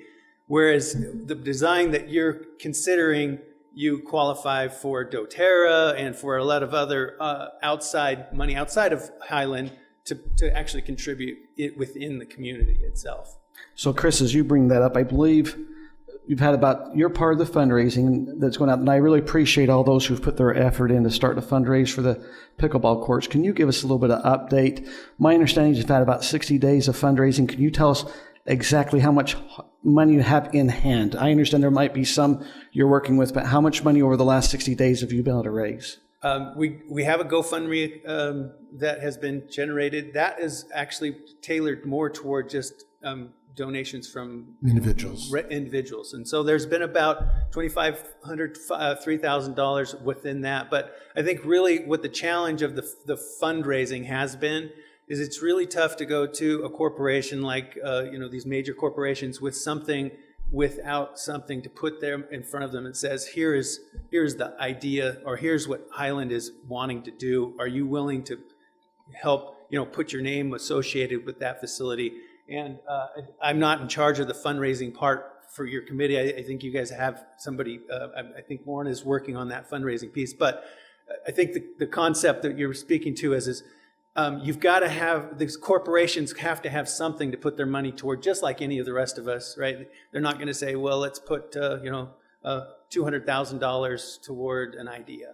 Right? So just so there's some here maybe I haven't heard, how much what is the number you guys are hoping to go raise? So you've raised $2,500. What's the real number you're after to be able to do this? Yeah, so what we have identified is based off of benchmarking with other facilities, is that if you have those center courts, you can get $150,000 in money for a corporation to put their name associated with that type of facility. And I'll have Lorna speak to more of the fundraising. Okay, so part of the fundraising part, and part of the reason why is this better? Part of the fundraising part of why it's a little bit difficult to answer that question is we have about anywhere from $40,000 to $50,000 in pledges. One thing that happens when the city council does the this iteration and then another iteration, and there's input from the community, and it can change, and you hear the language that you have up here. It's difficult, and it's difficult even for you guys to say for sure that 27 courts is going to happen. So it's difficult for me to say for sure to doTERRA or Vivint or the different people I'm talking to, Costa Vida, that for sure it's going to happen. So until we get for sure that what the plan is, what it looks like, what those pieces where those pieces will be, where they can put their name, where I can say what kind of benefits does this make for this company, and have them talk to you. Until that happens, I can only gauge their interest. There's a lot of interest. I have as many people to talk to who are interested as I have time to spend. So when you say how much is it, as soon as there is, I actually got a really large piece of the puzzle, a really large piece that got national support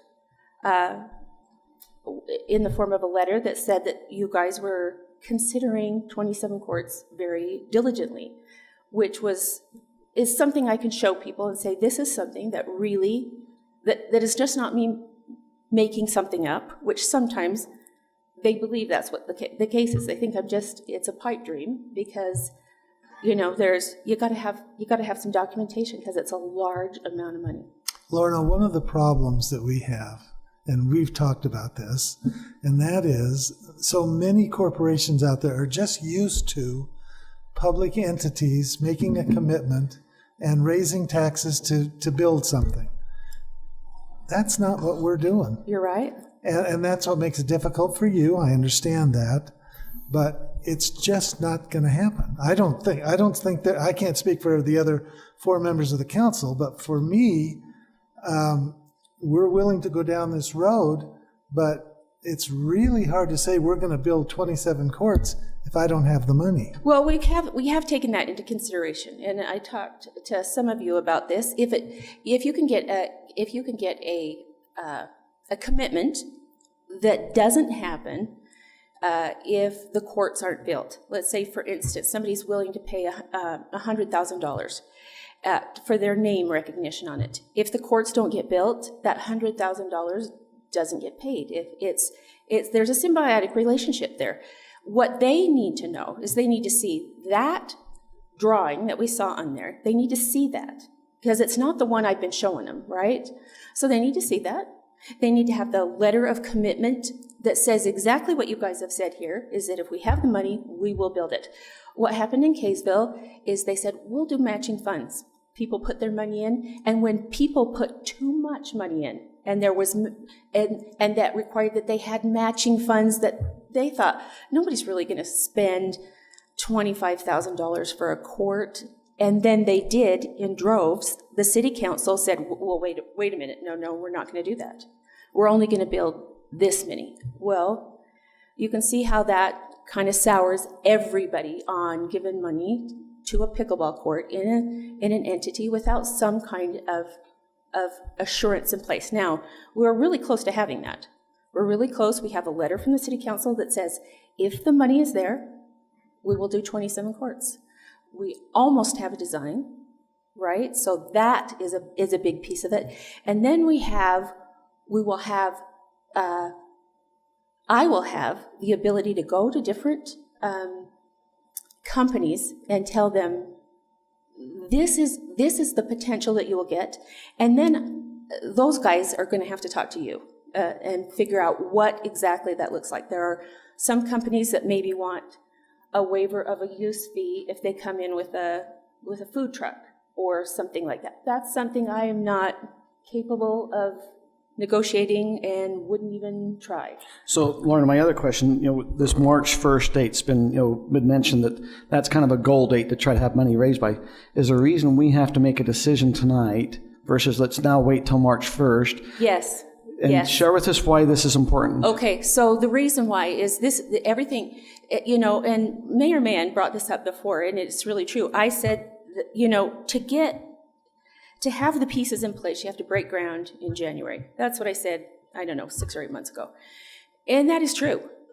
If you don't break ground in January, which we're not, some of the pieces of the puzzle go away. Some of the really good things that I've been working on for a year go away. They're just not interested in something. Now, that may roll around into next year. If we break ground sometime this year, their interest will raise again. However, it just takes my time. And, I have a limited amount of time. I can't redo everything again and again and again. So either we need to say, we're going to do it, and we're going to make a decision. And if the money is not there, then let's not do it. If it's there, then let's do it. But you can't keep kicking the can down the road and expect to make a decision in May, because what I told you in October is we need something in place October 16th. We got a conditional vote on that day. That conditional vote was not enough to not have people just jump ship. So that means I have to shore up those people. I have to say, well, this is the plan, here's the plan to build things out, and they'll wait. then the city planning meeting and the planning commission, everything gets bumped down the road. I understand. So they can't keep doing it. So Lorna, so we have an estimated cost of $5.7 million. Of that, what do you understand is what's your guys', I understand there's a goal, but as you've went through and you've budgeted through, you've had 60 days to talk to people. How much of that money, I understand the pickleball is going to be about $2.55 million. What's your guys' goal you think you're going to raise towards that, and what are you looking for the commitment from the city that we're going to have to come find the funds? Initially, I said $750,000. Now, $750,000 pays for 27 pickleball pads plus $100,000. It pays for 27 pickleball pads plus $100,000. $750,000. 27 pickleball pads cost $650,000. Now, I've negotiated that down from a lot higher amount, but I can tell you this, that no matter what's there, you're going to have a parking lot, you're going to have a bathroom, you're going to have a walkway, you're going to have lots of things there, and whatever you have there will have to have some kind of infrastructure. Now, I know that pickleball pads cost $650,000. We're willing to put in $750,000. And truly, I have a long list of people who've shown interest, and I'm not going to stop talking to those people until I've talked to all of them. So it may be $2 or $3 million. I don't know, but we've committed to $750,000. Just for clarity, the 750 is the go no go date on the March 1st. And so if that isn't committed by the March 1st deadline, then we as a council would then have to look at it and say, do we want to build anything? Why are we pushing it for today's date then? Why don't we wait until March 1st to see if they hit that? Then we know what to move forward to. So, Kurt, just for clarity's sake, what we're proposing tonight is kind of what Tim said. This is a master plan concept.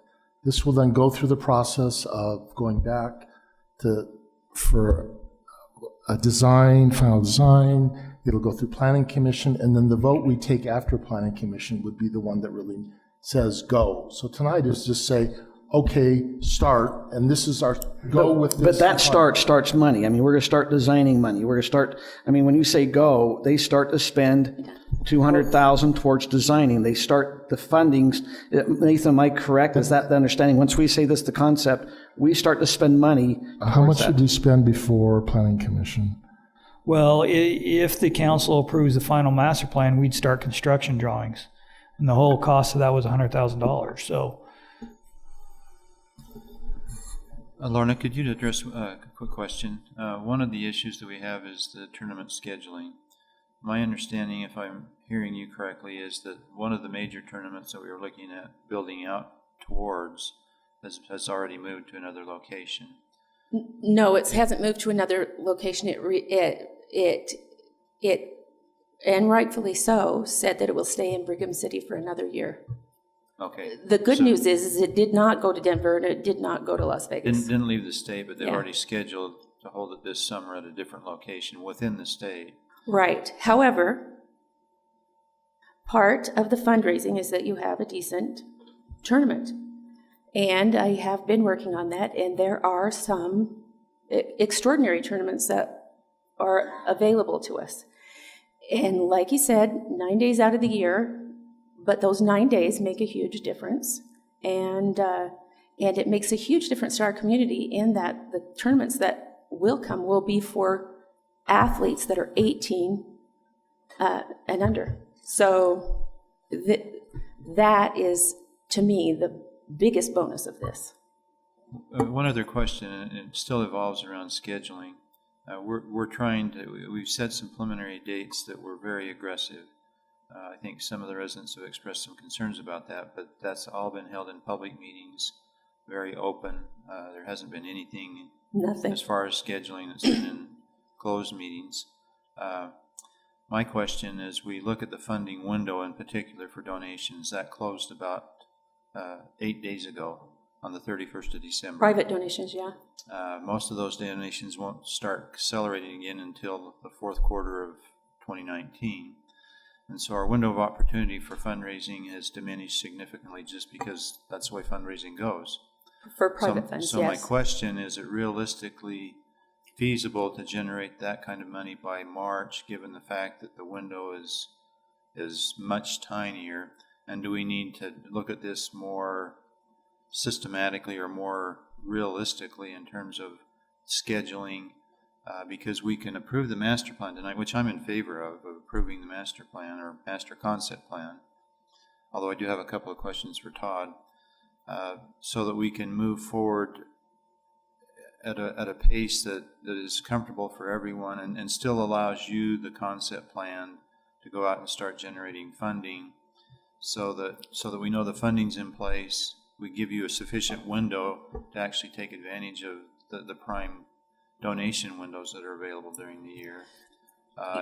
Is that a realistic approach to take? Because we're pushing forward on something that funding is going to be very difficult to do by the 1st of March. It's just not, it's not realistic to generate a lot of fundraising the first of the year. It just doesn't happen.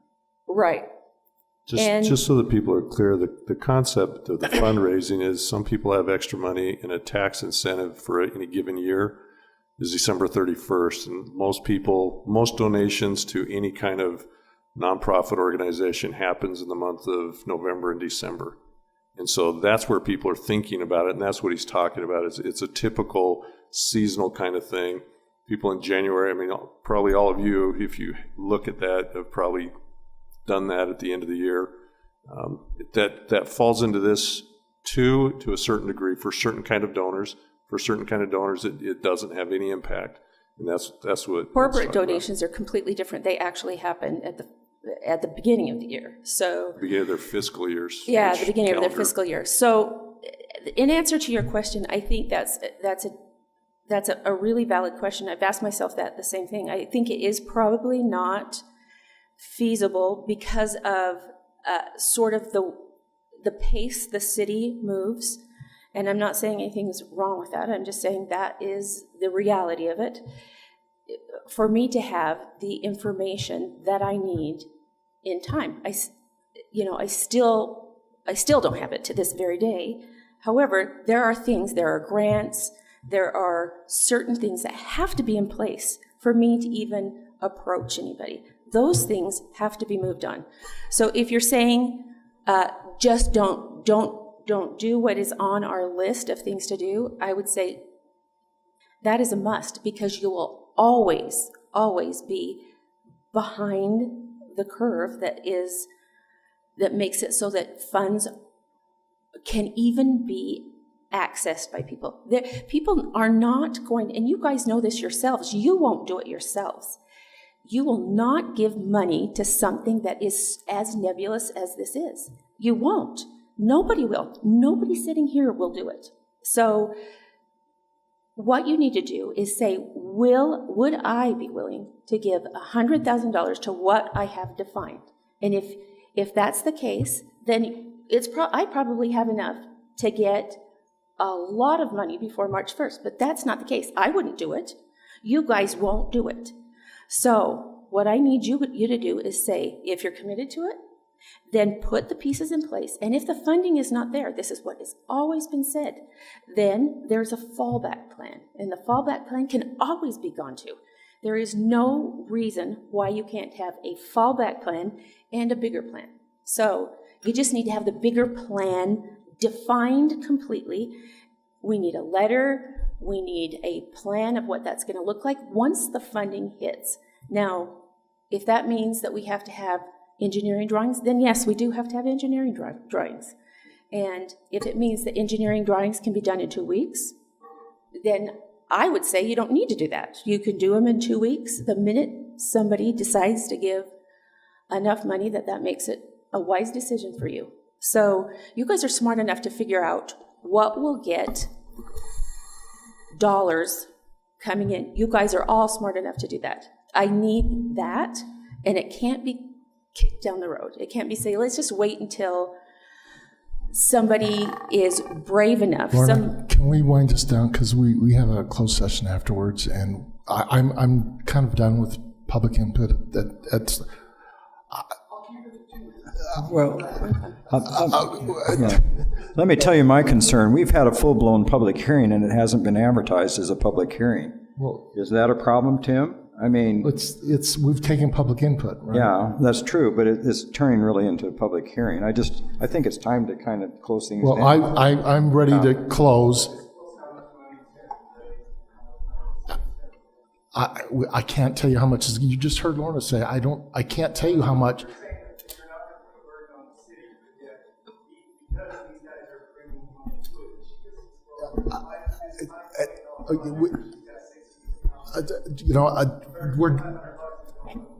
This is a concept plan. Okay, Tim, this absolutely last, you have 60 seconds. Good. Go. I just want to say welcome to the world of a developer. I actually put my money up and try to run plans through cities all the time, spend $100,000 on engineering and be told no. And I'm saying if the city's going to spend $100,000, then have them bond for it like you'd have me bond for it. Have them responsible. If they're saying they got $750,000, I go out and get subdivisions all the time and I get people to give me $1 million to do it, and then we get told no and we lose $250,000. So it happens all the time. I've told you, Mayor, I got $100,000 for a dog park in Highland. I can go get that tomorrow. So make them hand to the same standards you'd make a developer. All right. Comments from council, and then I'll be ready for a motion. Any other? Mayor, I just had a couple of really one main question for the design, and it's very minor. We just spent some time this evening looking at public works needs, and my only concern is the access into the public works as on the master plan. It goes through the public parking area. I'm just wondering if it would be safer and more efficient if we provided an outlet onto 10400 directly from the Public Works building rather than going through the parking. That is a concept that was done with the park concept. We will have a specific design for the park if and when that decision is made by council. For the Public Works meeting? Right. Okay. Right. Now, we may have a secondary access into there, but we're going to have a separate access. Yes. That was my only question. Yep. Any other discussion? Mayor, just one other comment about funding and timing. To me, it seems at least somewhat practical to have some trigger points so that obviously we need to get the master plan concept approved so that Lorna has something to take out to donors. But in my mind, that there ought to be some fundraising targets that we reach, and at that point then we proceed to the next step so that it's logical, people understand it, and that way we're not rushed into something prematurely, but there's a plan that the donors can see, and as we reach those target points, then we can proceed very logically and methodically so that everybody's comfortable, both the donors as well as the city, the staff, because it seems a little premature to go out and start doing construction design at this point in time. But obviously we need to get the concept plan approved so that there's something to take out to donors. Do you have any recommendations? Well, we've just for clarity, March 1st is the go no go date for $750,000. That is what is the trigger point that we've already talked about. So that's in place. That's what we're shooting for. If it doesn't happen, we could not build this facility in time for a fall tournament. That's the reason for that particular date. So there's no pressure for us to push to do anything because we won't be able to get a tournament in this year. So we need to make sure that we're doing the right thing, and we would have to have the funding by that date. Both of those things would have to be in place for us to pull that trigger and say, move forward. And are you saying then that we would delay any construction design until March 1st? Or do we have intermediate goals along the way? And do we need to modify that goal slightly so that there's some intermediate steps so that we can progress?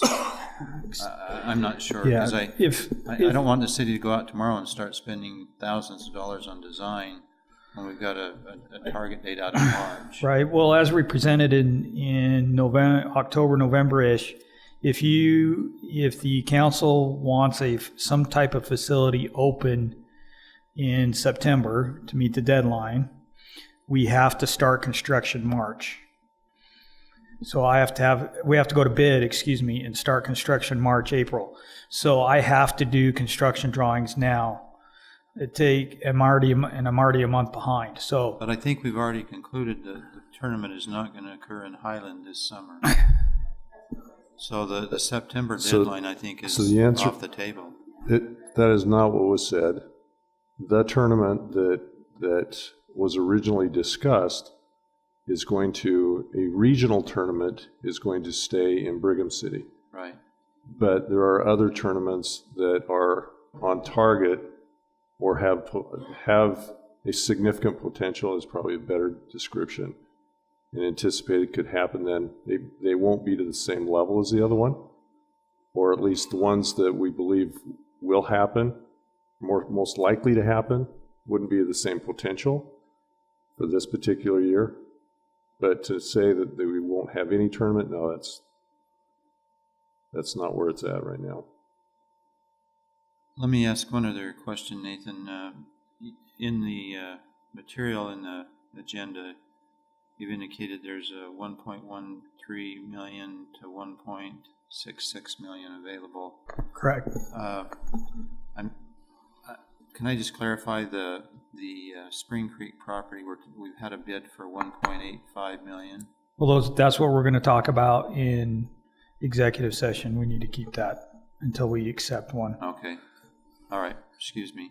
I just couldn't come up with the same numbers. My math was significantly less. So any motion from anyone? Or more discussion? I'll make the motion that we approve the proposed final master plan as presented for the Mountain Ridge Park. I'll second it. So it's moved and seconded. Ready for a vote?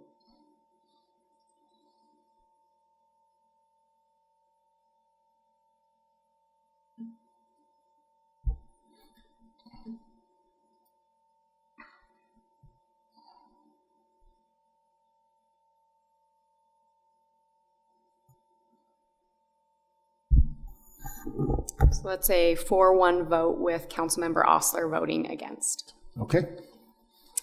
So that's the last action item on the meeting. We have some discussion items, and then we'll take a motion to move into closed session. I do want to exercise the mayor's prerogative and do one thing. Brandon, could I ask you to come up? So we had some pins made last year, and I have been distributing to people I call Highland heroes. And I want to give you one of these. Our theme for the fling last year, if you remember, was we rise by lifting others. And he has risen by lifting others. And so that is an award from the mayor to you. I'm glad you came tonight, and I so appreciate everything you've done. And it's not just 1 year.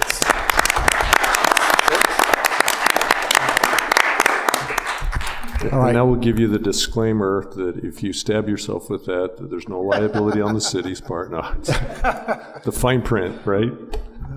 Okay. Item 7A, that is a cemetery policy discussion, and we're going to hear from our recorder. Are we going to go through all of these before closed session? There's just three. There's three. Oh wait, there's four. How many are there? There's 4 items to go through before closed session. It lose me. Okay. Mayor? Yes. Can we take a 5-minute break? A bio break? Yes, we can. 5 minutes. So actually can we try and start again by 10:15? 10:15, that's 2 minutes. So hurry. Can you there are give 2 us bathrooms. Can you give us 10:16? Yeah, yes. Okay. 3 whole minutes? I'm sorry about that. Questions you answered. No, I I know. thought your comments were great. We have a quorum. So I will ask a question just to confirm. So we just approved the master general plan. Is that to go ahead and proceed with an open house and start construction drawings? That's my understanding. Okay. Brian, that's yours? Yes, Okay. but I think that it gives the approval for it. I think we ought to have at least a little bit of discussion to make sure that we're comfortable that the 100,000 being spent. Can we do that via email? We'll have to approve a contract, right? We already have. So we've already approved a contract. So we have already approved a contract for that. Okay.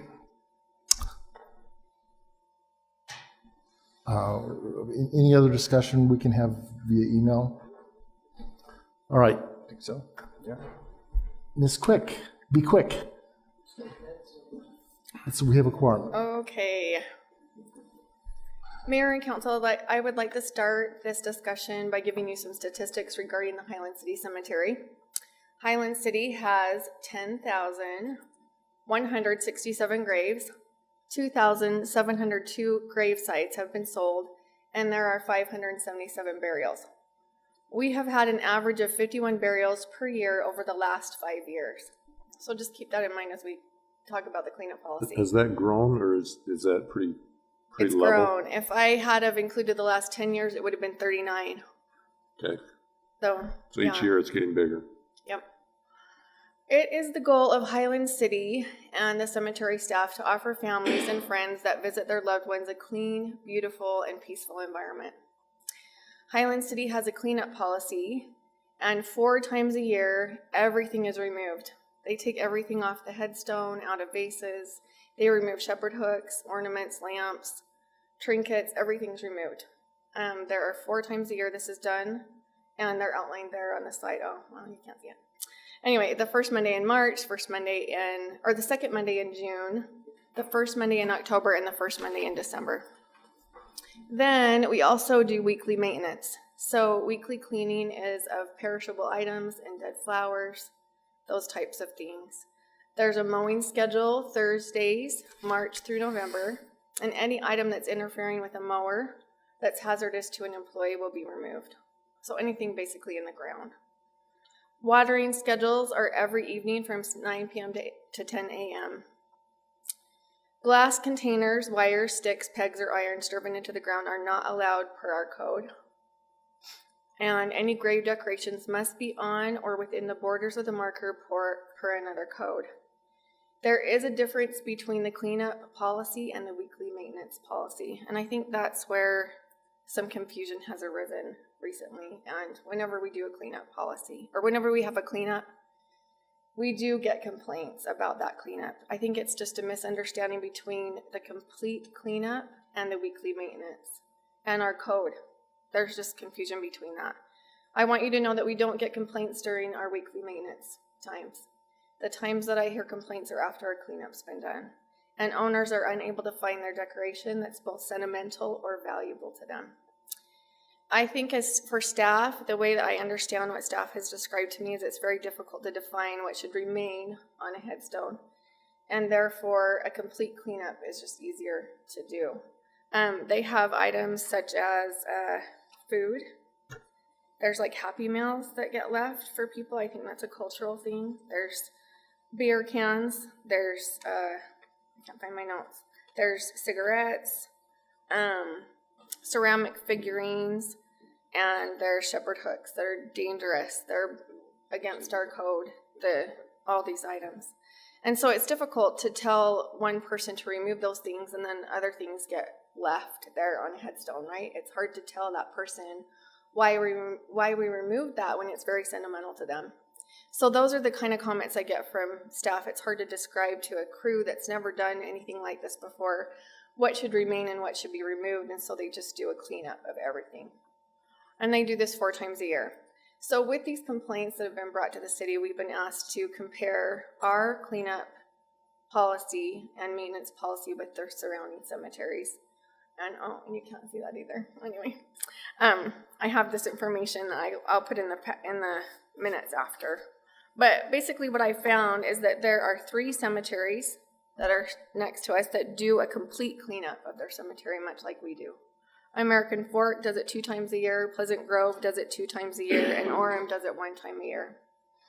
And they remove everything. I could give you the dates if you're interested. And then of all of the cemeteries that I called and talked to, all 6 cemeteries do weekly maintenance. And they manage that weekly maintenance according to their code. And again, I just wanted to reiterate, I don't get complaints during that weekly maintenance that we get done. Staff does a great job with that.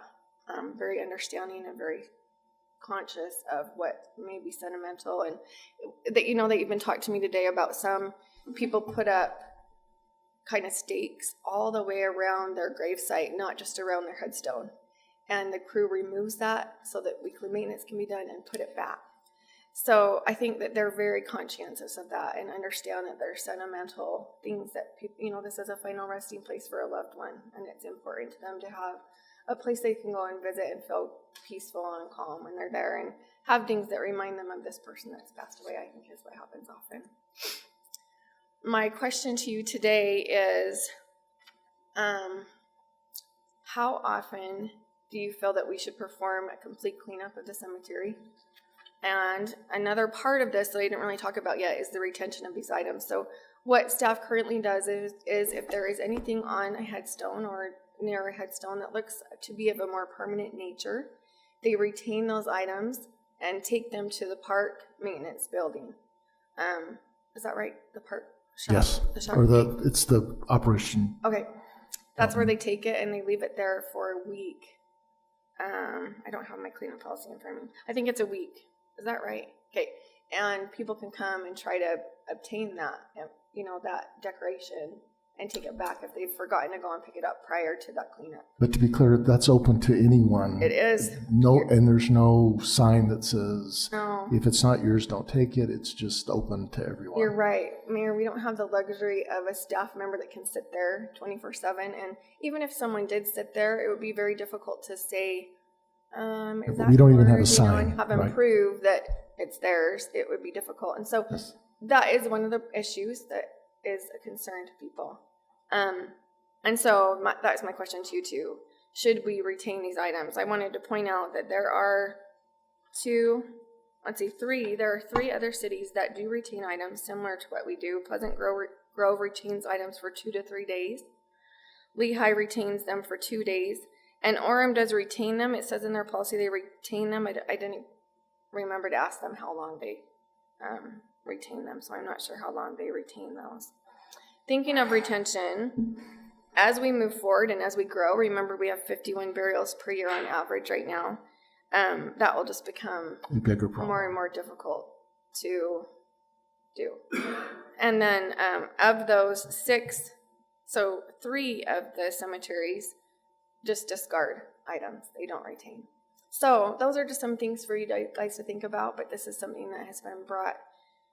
We wanted to bring before the council to have your input on it and ask for you to give us some feedback. So how often should we perform a complete cleanup, and how long should we retain items? So before council starts, Tim, do you have comments you'd like to make? Yes. First off, I want to show you how they retain my father's.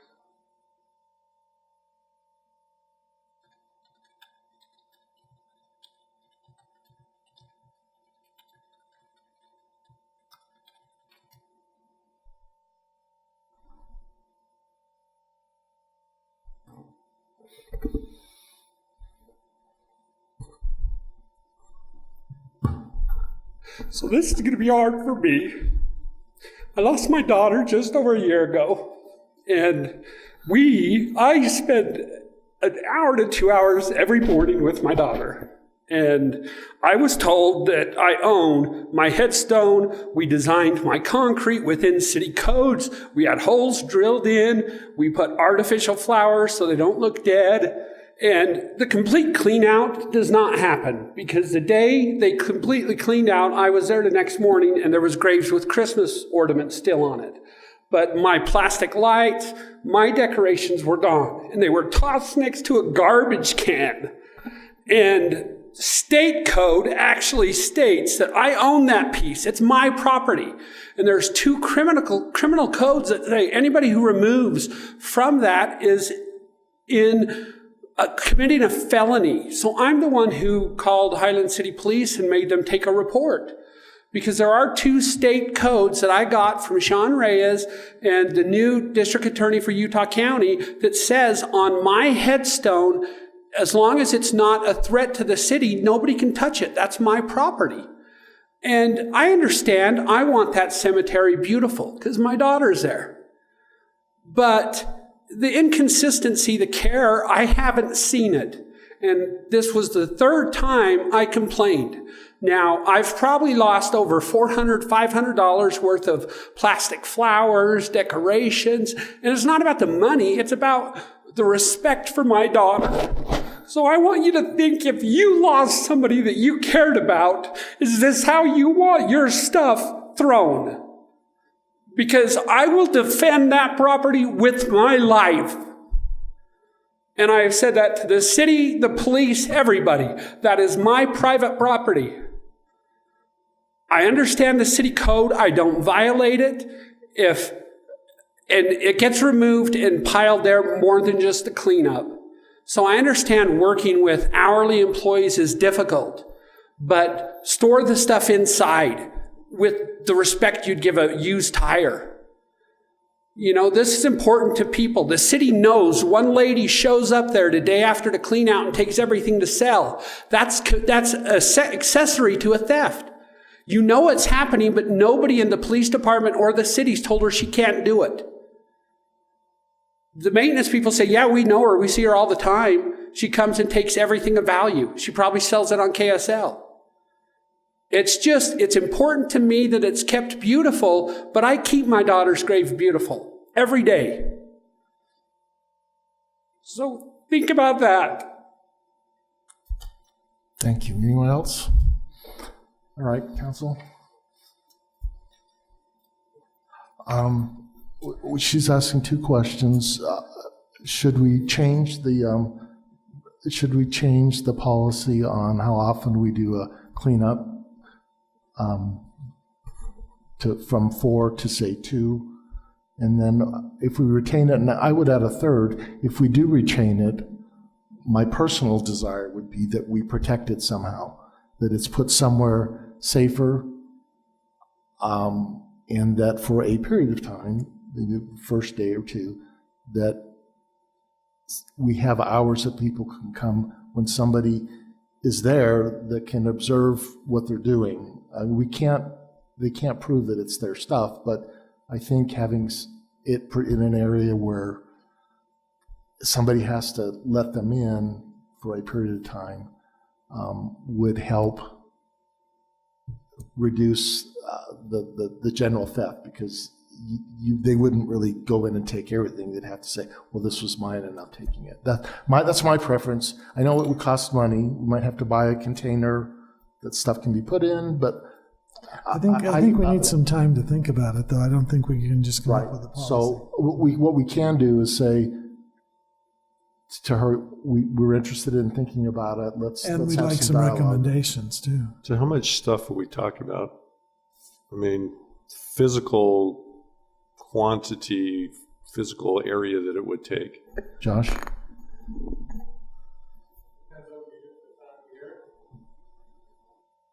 Right after Memorial Day, it's substantial. We do the cleanings at different times. I'll have Josh explain when and why. I mean, there's at least 2 pickup trucks after Memorial Day. Most other times it's at least a pickup truck. So we're somewhere right around there as far as stuff that goes back. I mean, I think there were 4 or 5 trucks of flowers after Memorial Day to the garbage can. So when we talk about flowers, we don't keep the live flowers. We only would keep the plastic ones, correct? Correct. Josh, how many people come in to actually reclaim their items? Do we have quite a few? I mean, it appears we know of one person that comes in for profit, if you want to say, do we have a lot of others that come in? I can't confirm that. I mean, we just know that there's stuff that disappears, but maybe never picked it up. Maybe we never seen it. I mean, it's hard to say if some of it might happen before we get there. Maybe some of it happens after we pick it up. I don't know, because the dates are posted on the signs at the cemetery, the 3 entrances. So we had the signs posted there. So, I mean, she did kind of explain, it is tough to decide what stays and what goes. I mean, a bottle of alcohol, I have a hard time believing it should stay since it's next to a school, but the guy that drops it off is pretty adamant that he doesn't find it offensive. So, I mean, it's a tough balance. I understand. I mean, where my grandparents are buried, my uncles, it's every week. So you do weekly cleanup? Our weekly cleanup is pretty minimal. Right. If we follow the policy, it would be more. It would be more. But we don't have the manpower to do But we don't have the manpower. I mean, we already spend 12 guys a minimum of 5 hours at the cemetery. Every week? Every week. Year round? At least through the mowing season, up or down before that. Okay. But that doesn't count burials, nothing. That's just plain maintenance. Okay. Oh, you know, Josh, I actually have a little boy also buried there. And so I also, you're a little sensitive. I know my wife puts on the calendar the specific cleanup dates to try to say, make sure you get there to, you know, we have a little vases that have the plastic flowers because we've lost them before. And so, you know, but as good as we are trying to do it, I'll admit there's probably been times we haven't always got there to get it done, you know, and so we're doing it 4 times. We hear that other cities are doing it twice a year. Is there a concern in changing the frequency from your standpoint? Okay, I'm worried about the wind, okay? And it's hard to believe, but the wind blows super hard at the cemetery. Super hard. So when the guys are mowing, if there's flowers in the middle, those go to the garbage can. It's hard to put flowers back. If they're plastic, whatever, we don't know where they came from. The worst thing we can do is put it back on the grave we thought they came from, okay, because that doesn't turn out very well. So as stuff starts to pile up, that stuff blows around. So that, I mean, that's my concern, is that more stuff piles up, and we will have to follow the weekly cleanup a lot closer. And so I'm worried about that concern in that sense, that we'll follow that closer. And I understand that it is sensitive and all that. It's just hard to distinguish what's going to stay and what's not going to stay, because what you see and what I see are 2 different things. And that's why we went to the all or nothing, because there's candy bars, there's Diet Coke, there's meals, there's cigarettes, there's alcohol, sometimes 6-pack of beer. I mean, there are a wide range with flowers, all that stuff. So it's hard I understand it's hard what stays and what doesn't go. So, I mean, it went to this policy, and I'm shooting from the hip. It might be 8 years ago, maybe 6 years ago, because we're getting lots of complaints that we weren't doing it well enough. And that's kind of where we landed where we are. So before that, we were doing it twice or 3 times a year? Or once a year? Maybe once a year. Okay.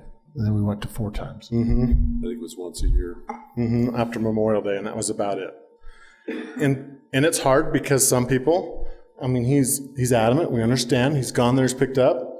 But there's lots of people that when they drop it off, they don't plan on picking it up. So it's hard because what you do, because, I mean, lots of us have that, you know, we drop it off and it's going to get cleaned up. I'm not going to have to worry about it. So it's a hard balance. And I mean, we understand. We're just trying to find where's the best point. So I personally, just for I've had several people come and complain to me personally.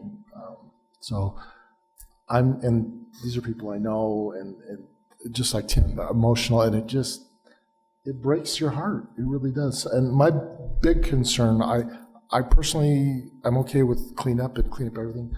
My bigger concern is the stuff we keep. As I had one lady say, it's right next to the garbage can, and she just felt like it was a it's like you just took the sacred stuff And to her it was. And you put it, just threw it next to a garbage can. And I understand that, but the spot is outside of the gated area. Yes. Yeah, I get it. I mean, I just, if it's inside the gated area, people are going to have to show up when we're there. That's the hard part, you know? Yes. So, I mean, people are like, well, I don't want to come on Monday through Friday. I can only But come is that Saturday. bad to have it behind the gate? I mean, it might protect a little bit if we say for 7 days, we put, it's, you know, when we bring it in, it's behind the gated area. It lets people know that this is a no trespassing area. They're not supposed to, unless it's maybe their own property. I mean, to me, it kind of says, this is someone else's property. You're not supposed to just come get it. I didn't know it was on the outside of the gate. I'm just going. Mayor, Council, can I just interject here just for a minute?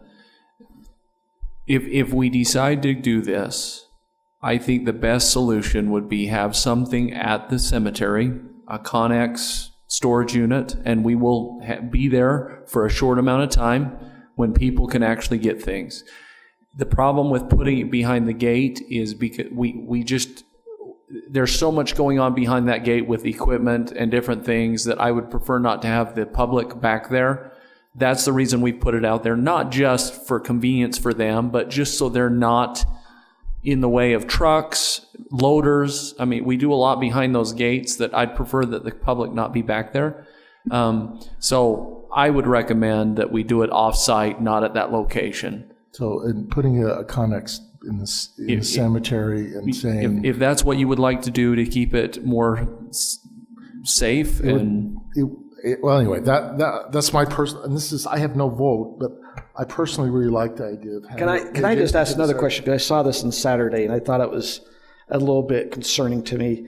And I actually took a picture because I was worried it was a city truck. So there was they were actually having a burial happen. The family showed up there at the cemetery, and I actually saw the truck that was parked off the side of the person sitting in it that was to go and lower the person after burial. And I thought that was a little insensitive to have them so close. I mean, they were right in the same parking lot where all those cars are parking. Now, that's not the city. Is that a hired service that they... That is the vault company that's usually the closest. Yeah. Most of the guys are beyond the cemetery there, but that's the vault company that's there the closest. And I agree. I'm with you.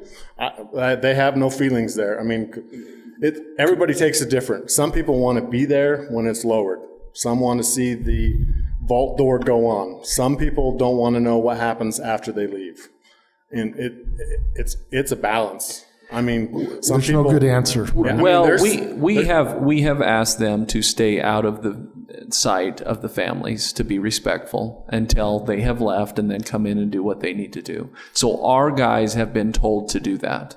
So I really like the idea of having it set aside, having a time frame. It will give us a reference if we do this. I mean, we can do it for a year, 2 years, 50 years, but if we have a place we can put it, have an employee there for a period of time, let everybody know what the time is. I mean, your comment was some of them will never want to come back. And we can get a feel if it's 10 people or if it's 500 people that are coming back for it. We can get a feel for the sensitivity, and I think that at some point in time we can get feedback from staff of a better idea of how to do it once you start seeing the timing of it, seeing the types of things that exist, the things that are being taken care of, the things that people don't care about. We can start getting a better feel and adjust it at some point in time. But I think that's a really good idea of having somebody, here are the hours, we'll be here, here's the container, this is where you're going to find it. And it's not the perfect solution, it's not going to fit everybody's schedule, but we've got to do something that's going to work to help protect it to a certain degree. I mean, I didn't realize it was outside the fence either. And to have it outside of a fence next to a garbage can, who wouldn't make the assumption that it's there to be thrown away at some point in time? And I can see where that would be hard feelings. You know, this gives them clarity that it's not near a garbage can. We are protecting it for a period of time. And I think it's a start. I don't know that it's the right solution for a long term, but it's a way we can start it and get your feedback after we've done this for a few times. Okay. So there's no motion, just direction to staff. Just a quick question for you. What do you recommend for a full cleanup? What the frequency is? I mean, you're the. I think the 4 times a year is probably best. I think if we go less, we're going to spend more time there. So I think the time that would be more man hours during the week. Mayor, Council, the 4 times are based on specific days because we have, obviously, through the winter, things get put out there, and so we like to do one at the first of the spring to clean up, make sure everything looks nice before we start the maintenance. Then we do after Memorial Day, and then we do another cleanup October, correct me if I'm wrong, it's October, first Monday in October. And then the very last one is basically to take care of, we get a lot of pumpkins and different things that perish out there before the winter. And that's the last one, just to remove that kind of stuff, because we don't want those things sitting through the winter because they deteriorate and trying to clean them up through the winter. So that's the reason. They're based on certain times where we're trying to remove certain things. Todd, is there any signage that would explain this so that people know as they... It's on all 3 entrances. Okay. And I do want to say, our guys, Josh has done a great job at training our guys to be as sensitive as possible. That is one thing we try, and I know it's not coming across, and I apologize to Mr. Alders that he has had this bad experience. Our guys do their best on the weekly maintenance to remove things, weed whack, mow, and put it right back. And we take a very substantial amount of time to be sensitive about certain things. And we do the best that we can. We're not perfect, but we're doing the best that we can. The complaints I've had are after the everything cleanup is when and again, it's stuff, it's not protected, but when you're sitting next to a wife who lost a husband or a father who lost a daughter, and we will do a better job at trying to take care of those things when we clean up. But it would be nice to get some direction from council on how you would like us to proceed. Well, I think the 4 times a year is appropriate. Can I recommend something though?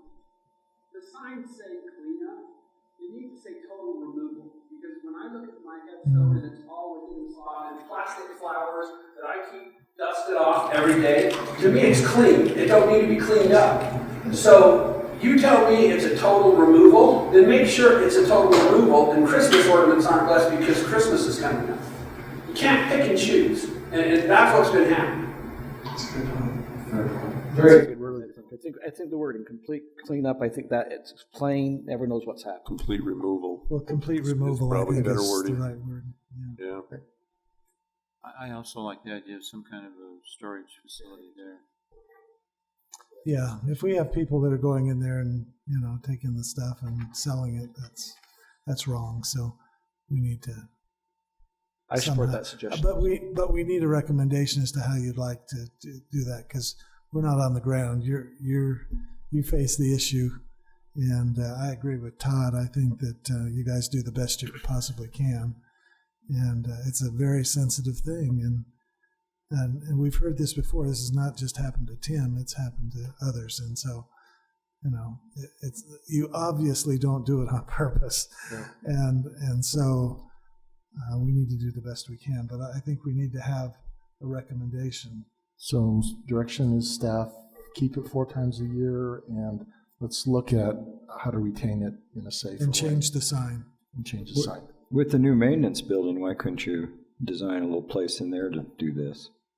Down at the park, the ideal thing is to have money eventually to put a shed at the cemetery. And Right. I think over time that's the plan. But getting a Connex storage facility right now would at least solve it now until we had money to do that. I would really like to have some sort of a shed, because we have equipment for burials that we continually take it back. It would be nice to store some of that equipment there on site, make it easier for our guys. So we'll work towards that. Okay, next item, recycling contract. Aaron. Thanks. Is this something that we need to review going forward, or do you have to read the whole thing to us, or what? We're getting late on time. I completely understand that. I can push this. I can try and be as quick as possible. Why don't you do it quick? Okay. So, Mayor and Council, I'm sorry. As much as I'm trying for the couple members who are out there, I cannot get the overhead to work. So I've got them pulled up on the TVs for those of you who are so diligently still here. One of But you. now I can't see. Okay, there we go.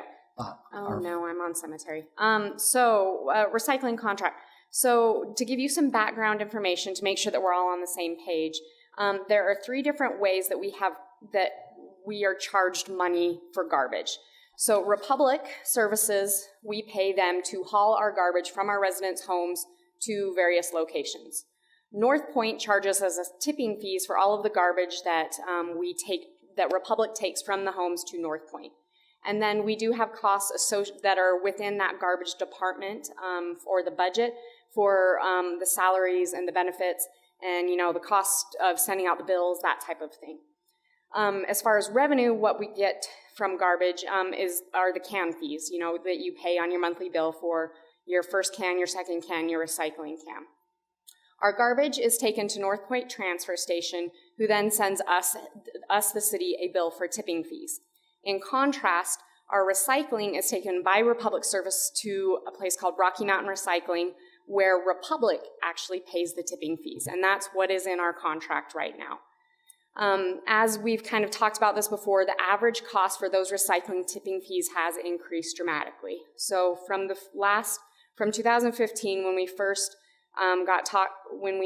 re-entered with Republic, it was $4 a ton. Now it's $59 a ton. And so that's largely due to China is not taking near as contaminated materials as they used to, so fees are going up everywhere. It's not just a Highland problem, not just a Republic problem, not just a Utah problem, it's a national issue, international. Because of that, Republic is asking Highland City for a contract amendment. Now let me be clear, this is a contract amendment. We do not have to say, yes, we will start paying these tipping fees. Our contract goes with Republic through the end of June of 2020. And so council can just leave it alone right now as it is and wait until then and address the fees then. I can almost guarantee that when Republic does come back for either a contract amendment or if we look at going with a different hauler, that we will be responsible for recycling fees just because they have been increasing so much. So whichever vendor we go with. With whatever vendor we go with. We asked around other cities and whether they're with Waste Management or ACE or Republic, everybody's having the same problem with recycling. So ultimately, council can wait at this point, or if you would like to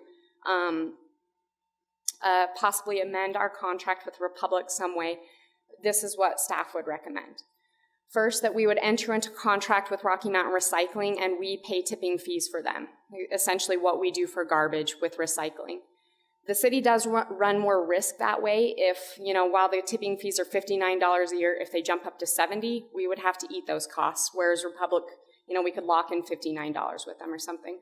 But I feel like long-term, I think that's a better solution just because we know in the past that Republic was either making money on recycling or paying a low amount, and so we could directly pass that on to our residents right away versus if a change did happen with recycling. I mean, we could do it both ways. I mean, if it really went up, we could raise the cost of the recycled can on a monthly basis. So absolutely, we can mitigate that either way. Exactly, but we have more control when we are getting the bill directly from Rocky Mountain. Would be my opinion there. The second aspect of my recommendation would be then to adjust all of our rates now to a level where we are meeting the cost of providing the service through the end of the contract, because we do have some increases that we expect that is in our contract with Republic or inflationary components that we do expect. So right now, when you look at the hard numbers, if you look at the cost per can to the city, we are actually subsidizing both the first garbage can and recycling cans. The general fund overall receives about $23,000 a year in subsidy when you consider all the revenue we get and all of the costs that we get for recycling and garbage. The garbage is paying the fund, or the fund Garbage is paying? paying the general fund $23,000 a year. We're getting more money than we're spending. Getting more money than we're spending. It's a profit center. It Short is. term. That's an annual amount. An annual amount. And so that is including an inflationary component. Not It's not very material. much. It's not a material number, but it is something. It is and something to be aware of. We've recently learned that the state auditor might be creating rules that would prohibit government entities from collecting fees in excess of revenue. It was a memo that he came out with. Cities kind of wrote back and said, we have concerns about XYZ. We haven't heard final reports yet, but it is something that the state auditor is looking at. So because of all these reasons, staff suggesting we just address it now. The auditor would have to run that through the legislature, though. Yes, so, and I'm a little fuzzy as to how this worked. It was essentially like a memo that he produced, not he. But I think they'd make that finding in an audit report. I think that's where it's coming from. Exactly. They would make it like an audit finding. Not putting it into state code, but it's, yes. It would be a negative finding on You can make it a finding, but if it's not against the law. That's true. Right.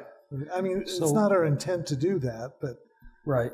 So one of the reasons that we do that is our contracts have automatic escalators in them.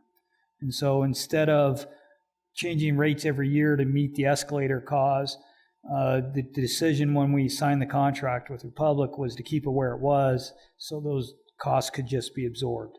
But here's the deal. I mean, we haven't changed the rates. No, we haven't. Cans in a long time. In 2015, when we first re-entered the contract, we were making probably more like, $50,000 a year or something. And it's slowly gone down over the years as our rates have increased. I raised that issue costs. and was soundly criticized that we were collecting more than we were having to pay. But we also, back then, fuel prices were really high. Yeah, that's true. And if they hadn't have dropped, we would have been either break even or losing money. And that's really the difference here, because those were pretty stiff overrides. Mm-hmm. Absolutely. So right now anyway, but yes. So for a number of reasons, the general fund has been subsidized for everything that we're talking about, the inflationary costs.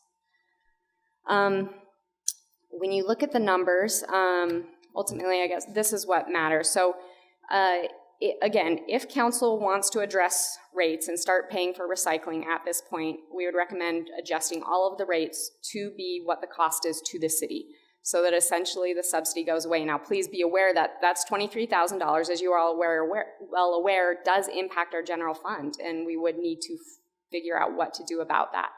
But because of the other components, we felt that, with the state auditor and things, we felt like we needed to set a rate that would allow for inflationary costs, through the contract period. And we can always adjust those if we need to, those rates, but to set a rate that is our cost to the city for providing that service.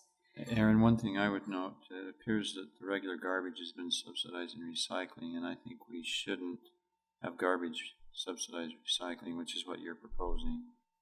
No. So, I'm not sure which slide you're on. I'm looking at the staff recommendation. You're showing a decrease in the second can for garbage. Correct. An increase in recycling. So it appears that the garbage collection has been subsidized in recycling at least $2 plus. Yes. So if you look at the slide right previous to that, you'll see like monthly what each of those costs are being subsidized. So we charge quite a bit for our second can, but are charged very minimally. And that's really where the subsidy is being generated from. So both the first can and recycling are not really paying for what they cost the city at this point. Right, but we're undercharging recycling. Yes, and the first can. Yep. So the last slide in this section, the staff recommendations, would be the rates that we would propose that would be the exact cost for what the city is charged. And you can see the difference there. So if you had a second garbage can, your bill would go down $26 a year. But if you had a recycling can, your bill would go up $23 a year overall. So how do we keep Republic honest in how much they transfer to Rocky Mountain?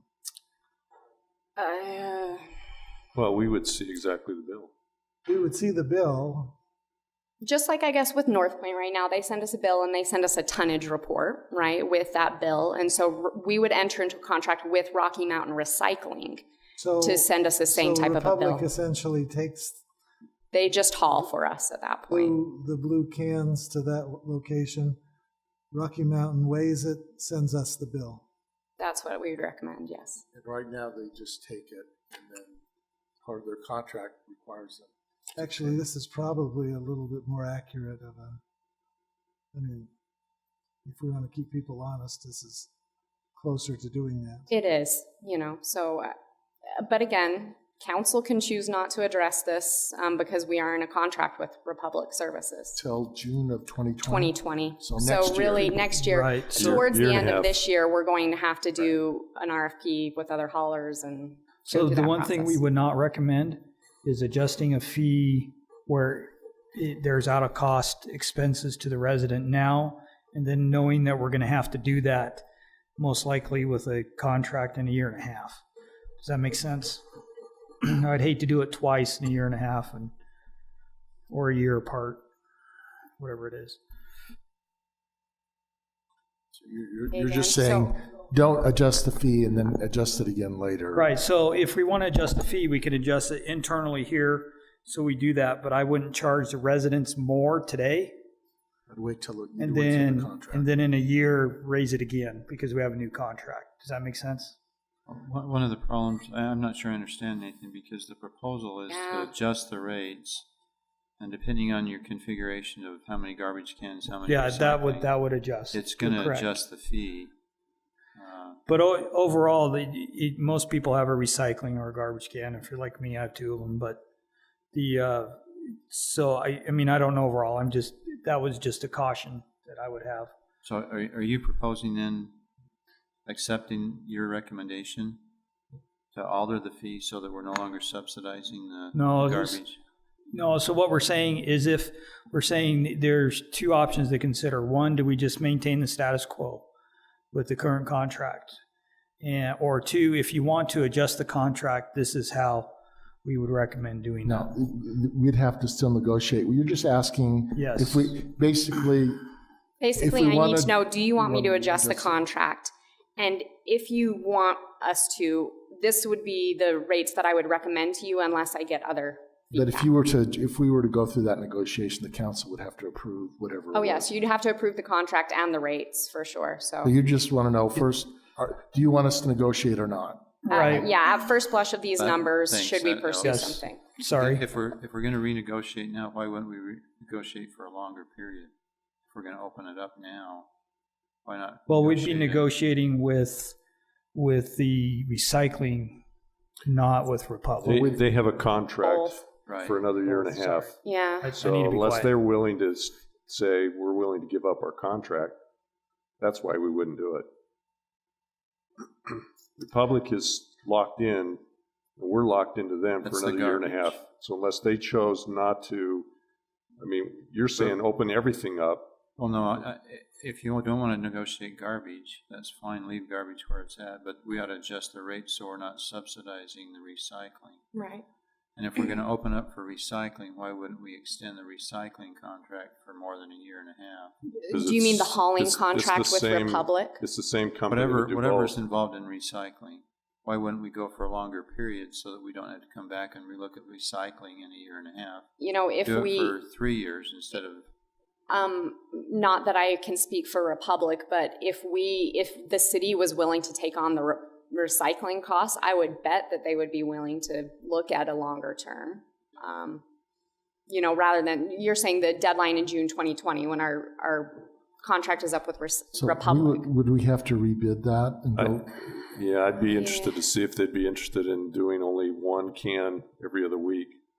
I think their concept is they're sending in the trucks because they have both the garbage and the recycling. I'd find it hard to believe that they would I only don't- negotiate the recycling side. Yeah, no, I assume they would do for both, you know, the hauling contract, right? So if you recall, the last time we approved the council approved an extension to the Republic contract, we did receive some criticism for not going out for RFP at that time. My feeling is there's no reason for us not to just, best case for them is to split. I don't think that we ought to carry the whole cost. I think we say we'll split your fee, your tipping fee, and that's good for a year and a half. So they're saying it's $59. I'd say we split it 50-50, and it shows a goodwill from our side that we're willing to work with them because we recognize it was something unforeseen. But they also negotiate the contract, and we don't have to do anything. And so, in my opinion, we just take the tipping fee, whatever the cost is. If it goes up more than 59, we'd still split it. If it becomes less, we'd split it. They're in a position where they can't argue. They get $5 more from us. It's to their advantage. So they're not going to argue with anything if they get more than what they currently get, which is nothing. Well, okay, and I'm sorry if I maybe missed something in the conversation. What's the benefit for Highland residents to go and enter into the new contract? Why not just keep the contract as is? It doesn't cost us any more money. The benefit is the relationship that we have with this particular vendor. We're showing good faith. They come back with a better deal for us because they know that if things got bad, that there was at least an option that we would consider working with them. Sounds like we have negotiating power now that maybe we should be negotiating now. We don't have because to, what we happens don't a year and a half, we showed good faith, but they $29,000 is not negotiating power, not in the full bill that we're talking about. So to me, that's what we're talking about. $29,000 a year. So you're talking what, 30, 40, talking about $40,000 total in a contract that's worth millions or hundreds of thousands? No, I don't think. How long have we had Republic as a? Until June of next year. Well, I mean, how long have we had them for 10 years, 20 years? Three contracts. 10. 5 years apiece. It's been 15. I thought we negotiated when I was on the council before. We did. So we've had two extensions with Republic and then one previous. It's been at least, 15 years, isn't it? Yeah. The original was in 2005. It was before I got on the council. I was still in high school. So the question is still. Was I? I guess the question is, do you want to talk to them? Doesn't mean that there's a predetermined outcome. Do you want to talk to them or not? I've had I've had 5 meetings. I'm not to educate the council. I've had 5 meetings with Reese, like him asking, "Hey, what could we do? What could we do?" So I really just need, yes, we're interested, or we're willing, or no, we're not. Brian, so in this situation, how much does relationship you think matter when we bid? I mean, I understand in business, relationship building that and being fair is really important. When we go out to bid and with the different public, I mean, I understand relationship, but how much does that do you think factor in is when we go out there to get other bids? How much do you think that's really factored in? Yeah, that's a really good question. It had a lot more to do with it before they got bought out by their new company back east, and Reese had a lot more autonomy to make the deal and work with us. I'm not sure how much autonomy he has anymore. I'm kind of basing it on that relationship that we've had in the past, where they've been able to fix things and work on things, give us a contract that was really a pretty good extension last time. But it has changed. It's a good point.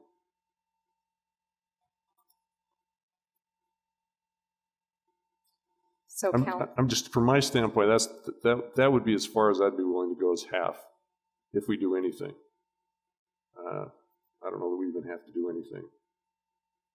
I don't know who it was on the council. Maybe it's Kurt that looked up the profits for Republic for nationally, and it's pretty substantial. Yeah, it's the parent company. Yeah, well. Yeah. It is pretty substantial. It's not like they're hurting. So Does anyone more than Brian have any interest in negotiating? Okay. And rates at this point, we would like to stay as it are then? I still favor eliminating subsidies. I think garbage ought to pay for garbage and recycling ought to pay for recycling.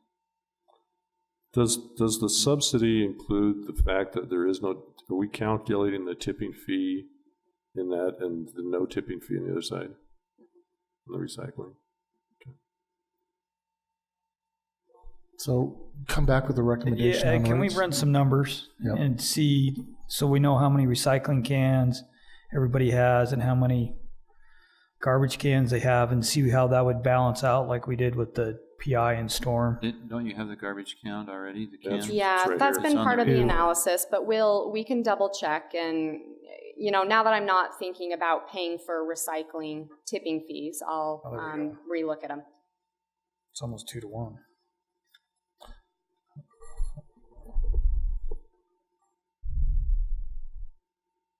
$2,700 according to your 2,711. numbers. Yeah. Yeah, they're in the PowerPoint. 2711. I can get closer than you. Just as you an have- FYI, when I went through the city survey last year, I just looked it up. There were 45 comments from people who wanted recycling free or cheaper, or why aren't we doing glass? So in people's mind, the fact that we're charging them anything is for recycling is wrong. It's immoral. So There is a did write- notion, for whatever reason, that we are making money on recycling, which is absolutely incorrect. But So It's almost 2 to 1 garbage cans if you count second can. oh yeah, It's about 2 to 1. Anyway, that's just just FYI. We'll have something for you as part of the budget. Okay, so funding needs, is that an email for the future, or do you want to say a few words now? Let me say a few words on this now. This is not, the purpose of it is not a request to, I'm just going to be brief. Purpose is not a request to say, hey, how much do we want to raise revenue? The purpose is, we've had a lot of discussions. We have a general fund study that shows we're going to be short. We have significant increases in public safety that are being proposed. The preliminary budgets will be presented to the board in January. We do not have the money for it. Our portion for public safety alone would be the two increases, our portion would be over $500,000. So we don't have the money for that. We have increase in our park bond payments.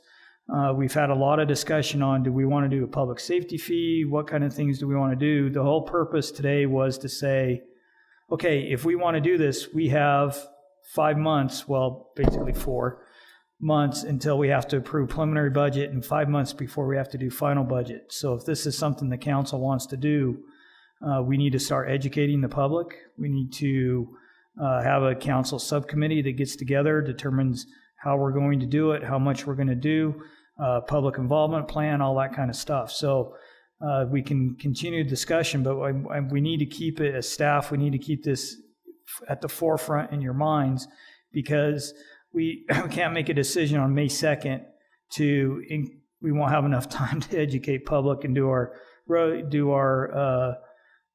traveling presentations and things like that we need to do. So, Point of information, I've started meeting with the residents, the ones that are activists on this issue, and the land behind or south of the high school. I had a really interesting discussion, a brief discussion with Lowell last week, and he was more favorable to like a public safety fee, or a fee to cover an increase rather than a tax, a property tax. That's a point of reference. But I was surprised that it was, because I walked through and said, look, the trajectory we're on says if we don't change revenue, we will be negative by 2022, 2023. We can't be there, so we need to look at other funding sources. And he was friendly to the idea of a fee. I don't know that he would support it, but he was at least friendly to that and didn't throw me under the bus or try and attack me. Not that he would. He's a nice guy. I really like him. But it was, I didn't get the reaction I thought would happen. I think more important than that, I think as a general rule, residents are more interested in paying additional costs for public safety than they are anything else. Correct. And unless we have clarity of where that money goes, then they'll oppose it they'll more likely oppose it if we can put it into a fee that shows it goes directly to that entity only. It will make a significant difference. And that's where I think that the huge benefit is to be able to go to a fee and make it a standard across all cities. Well, just both of our cities now, but no, well, we have no ability on Alpine to do that. No, but we can say an ERU, and that the budget is going to have a $1 increase per ERU. And how they want to determine how they spread it out, they can choose to do it a different way. But I thought Alpine or one of the cities already had a fee. Was it Alpine has a $1 fee, and both other cities. And Cedar Hills has a $6 fee. But the simplicity would be we would have a calculation across the board and say the increase is going to impact ERUs across everybody. So Alpine, you have X amount of ERUs. This is your portion of it. We have X amount of ERUs. It's going to be $1 per ERU across the board per month. Now, they can take that ERU and convert it into a property tax and pay that same amount if they want. But as a board, we could just easily determine this is what every household, or whatever the ERU determination is, increase would be. To me, being able to address the residents and say, look, we're asking for additional funds that is going directly to our public safety. And here it is, and you're going to see it a fee, and it's going only to there. We don't touch it. It goes right to them. And we need it for these reasons. And then they have a very clear message of why it's needed with them. To me, simple, simple, simple. That's where we have to stay. And to me, you can't get it more simple than that. You see that the overhead would be very similar. I mean, that we're not creating new overhead, a new department, if you want to say, to try to take their own office that we would still share if we have Gary taking care of some of the books. And you see that same aspect happening that way? Nothing internally would change. That would just be a straight pass through for Okay, those so funds. I appreciate that, Brian. It's kind of two different issues, right? We're talking about how we fund it, was Brian with the fee, or we're talking about do we pursue what we really need for us as staff. It's all related. It's a big spider web. You hit one, the other one's going to come out, the other side is going to jingle. But really, is the council looking to try to do something this fiscal year to implement as part of the next budget? If that is, we've got to address all this other stuff. A quick question for you, Tim Merrill. There's currently litigation with Pleasant Grove City over defining a fee versus a tax. Do you know where the truth in taxation litigation is headed, and if there's any potential outcome? Because we talk about them in a whole different context, but there's a very fine line between them. The Libertas lawsuit, last time I looked, really nothing had happened, but I'd be happy to look again, and then I'll email the council an update. I talked to Mayor Fugel just last week, and they haven't had a hearing yet on it. They're expecting one in the next month or two. The legislature is seriously looking at addressing that in terms of legislation, because it is, according to Roger Tu, the ULCT attorney over that, it is ambiguous as to whether or not it's allowed. So he said he's been waiting for this lawsuit to happen so that you can get clarity on it. And I think the legislature would rather clarify it than let a judge do it. The other thing I am aware of is that the legislature addressed an issue with Provo and Utah County relative to fees, and they let the fee stand. So there's precedence within the legislature to say they support. And this was transportation fee. There was an argument by the county that they shouldn't be involved. There were some adjustments done, but they let the fee stand. Well, in the last legislative session, they passed a statute directly addressing transportation fees. They allowed a transportation fee to stand, but they limited who we can charge one to. Right. Essentially, they accepted other governmental entities. Thanks, Tim. One other question, Nathan. When we look at the time horizon going forward for our funding deficit, we've got a longer window than 6 months to make a decision. I'm just wondering if we need to be more proactive and look at a change next year, next fiscal year, not this coming fiscal year. That still gives us plenty of time and actually more time to educate the community, do some surveying, get our comprehensive economic study done. So it seems like there's a lot of moving parts that we don't have answers to yet. So I would favor postponing any discussion until that's done so that we have a better feel for where we're going and what we can do to remedy besides increasing fees and taxes. So. Okay. Rest of the council? I'm a little nervous. I know we're heading into election year. Does that make sense? And so we're going to have possibly 3 new council people or some, and it might be hard to get them up to speed that next year to help come in to start getting the funding done. I don't know what the experience has been that way. If it's been, I guess you never know who's there to help you through it, but.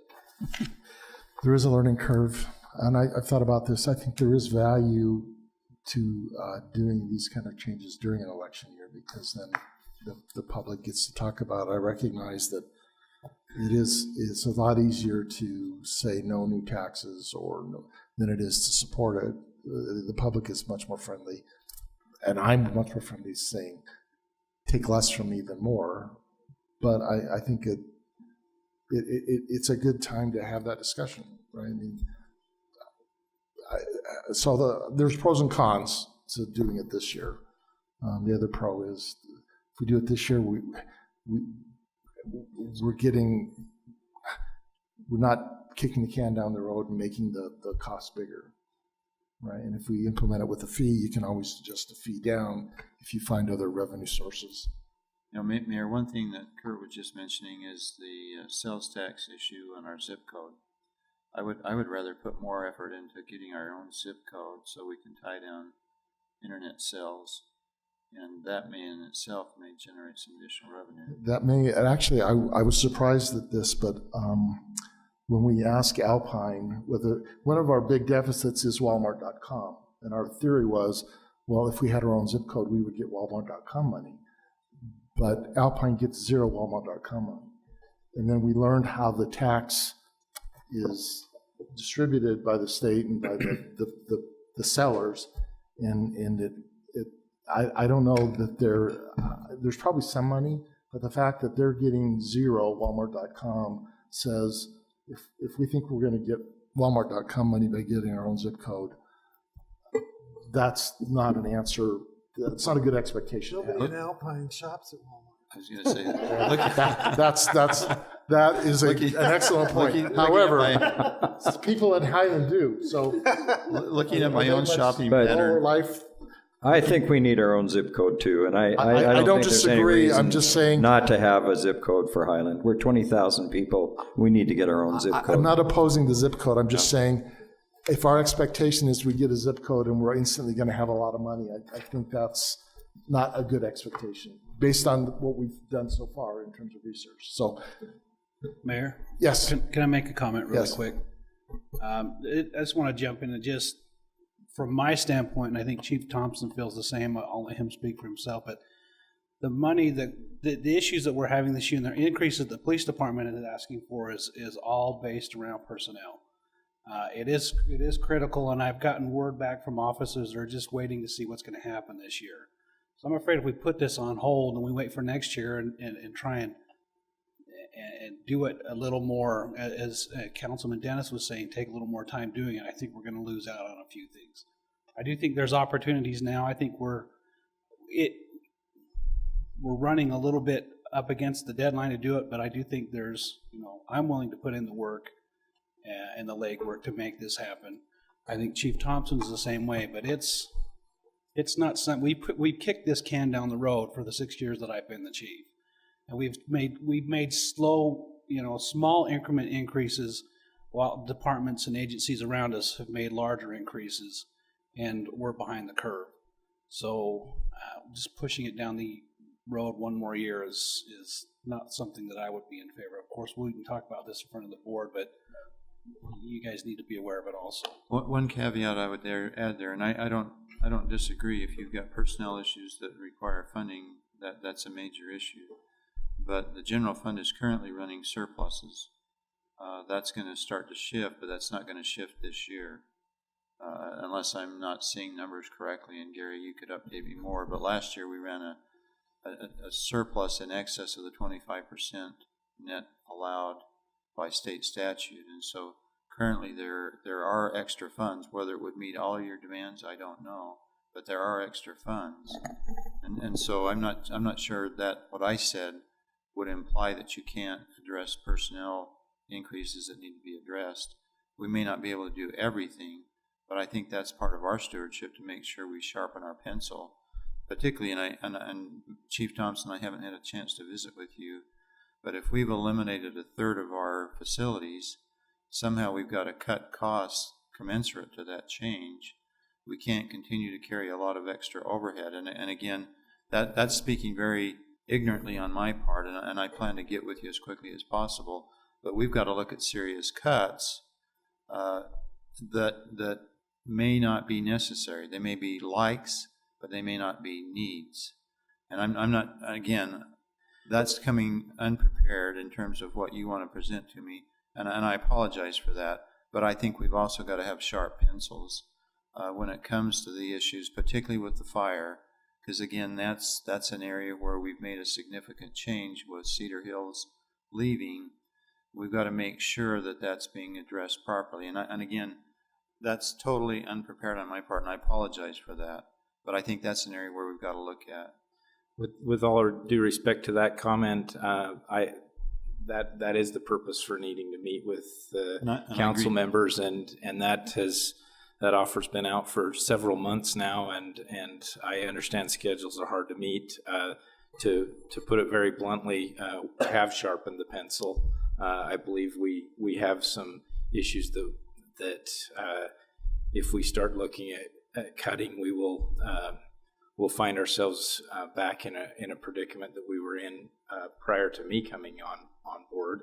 I sent some information out to the board today as it relates to and Chief William had a similar experience, but we had an OSHA inspection on the spot yesterday afternoon, and they addressed specific compliance issues that we, through the increase that took place last year, were able to have records and make sure we were in compliance with regulatory standards and federal and state law that affects firefighter safety and safety of the public. And if we turn around and say we're going to start chopping things, then that's the first area to go. We don't have any excess in our budget right now. I love and would entertain the opportunity to express where we're at from that perspective. Yeah. So I'd just like to make a little comment. I've been kind of sitting and listening. I don't have any particular problem if we make a good case to have a fee for the public safety, because I think people really support that. But I agree with Councilman Dennis.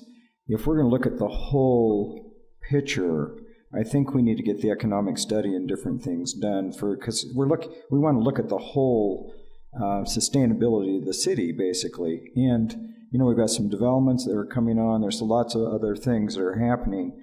So, if we want to go ahead with the fee to kind of help public safety, I don't have a big problem with that. I'm not sure we should address property tax increases and everything until we get the full economic study. So I think that's what you're talking about. Isn't that right?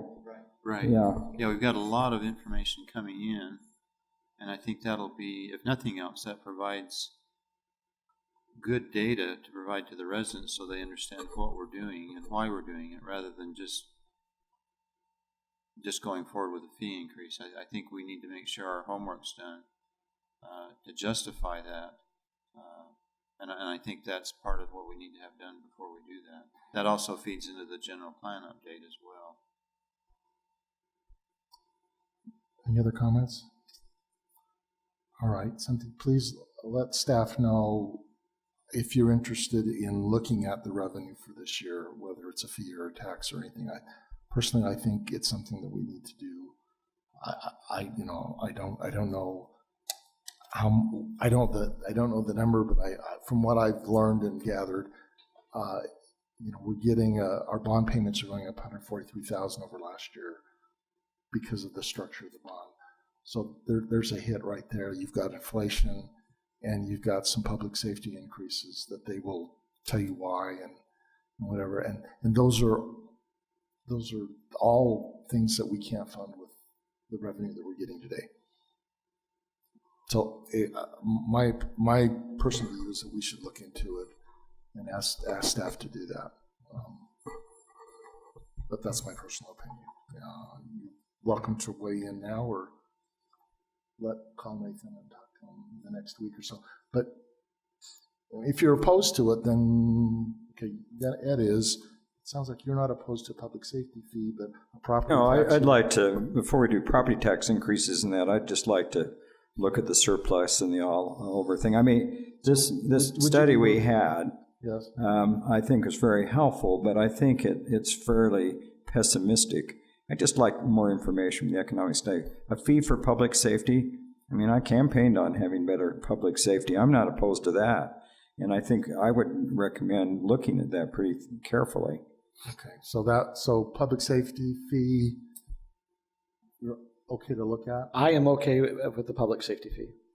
And then, Mayor, my whole point is that we need to fund the city adequately, whatever that takes. But I just think we need more data.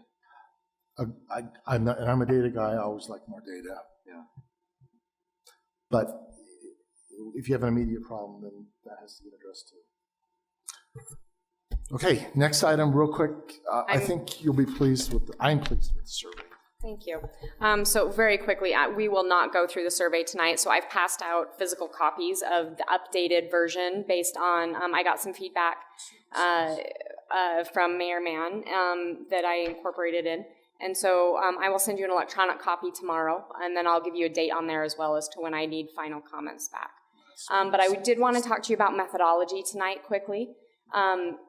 What we have done in the past is been given people, but there are concerns with that, and so I wanted to have a conversation before we move forward there. We have typically we give residents 2 different opportunities to participate in the survey.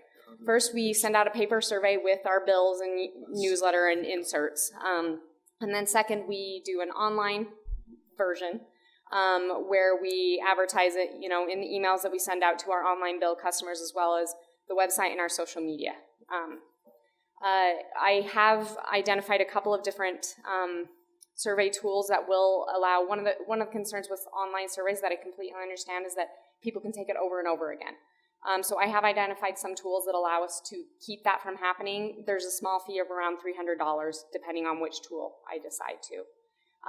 One thing that online does not allow me, another concern I understand is that I cannot guarantee that the person who takes that survey is from Highland. I cannot get around that unless we did something like I asked for addresses online and then I had staff go through all those addresses, which is absolutely doable. It's just staff time goes up and up and up with those type of methodologies. So one option we've talked about possibly doing in the past is just doing paper only then, right? So it just gets sent out. I would have to do that separate from the utility bill because, a third of our customers are only online. I'm sure I would get a lower response rate because it's a separate piece of mail that's just more likely to get lost in the mail. We've actually had people ironically tell us, oh, I pay my bills online, so if anything comes from Highland City, it goes right in their junk. Okay. And then they get their water shut off and they're mad at us. But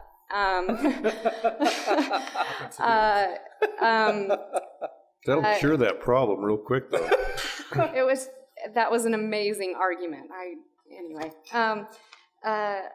It would ensure that we would have one per household and that they would all be from Highland. I would have a lower decreased response rate, I'm assuming, and it would take staff a lot of time. It takes us about a month as it is to input about half of the survey. So I'm not saying it would take me 2 months, but it'd probably take us a month and a half or so to input surveys. So if council is that concerned, we're happy to go that method of just doing paper only. If you're that concerned about people outside of Highland responding, we can go that way.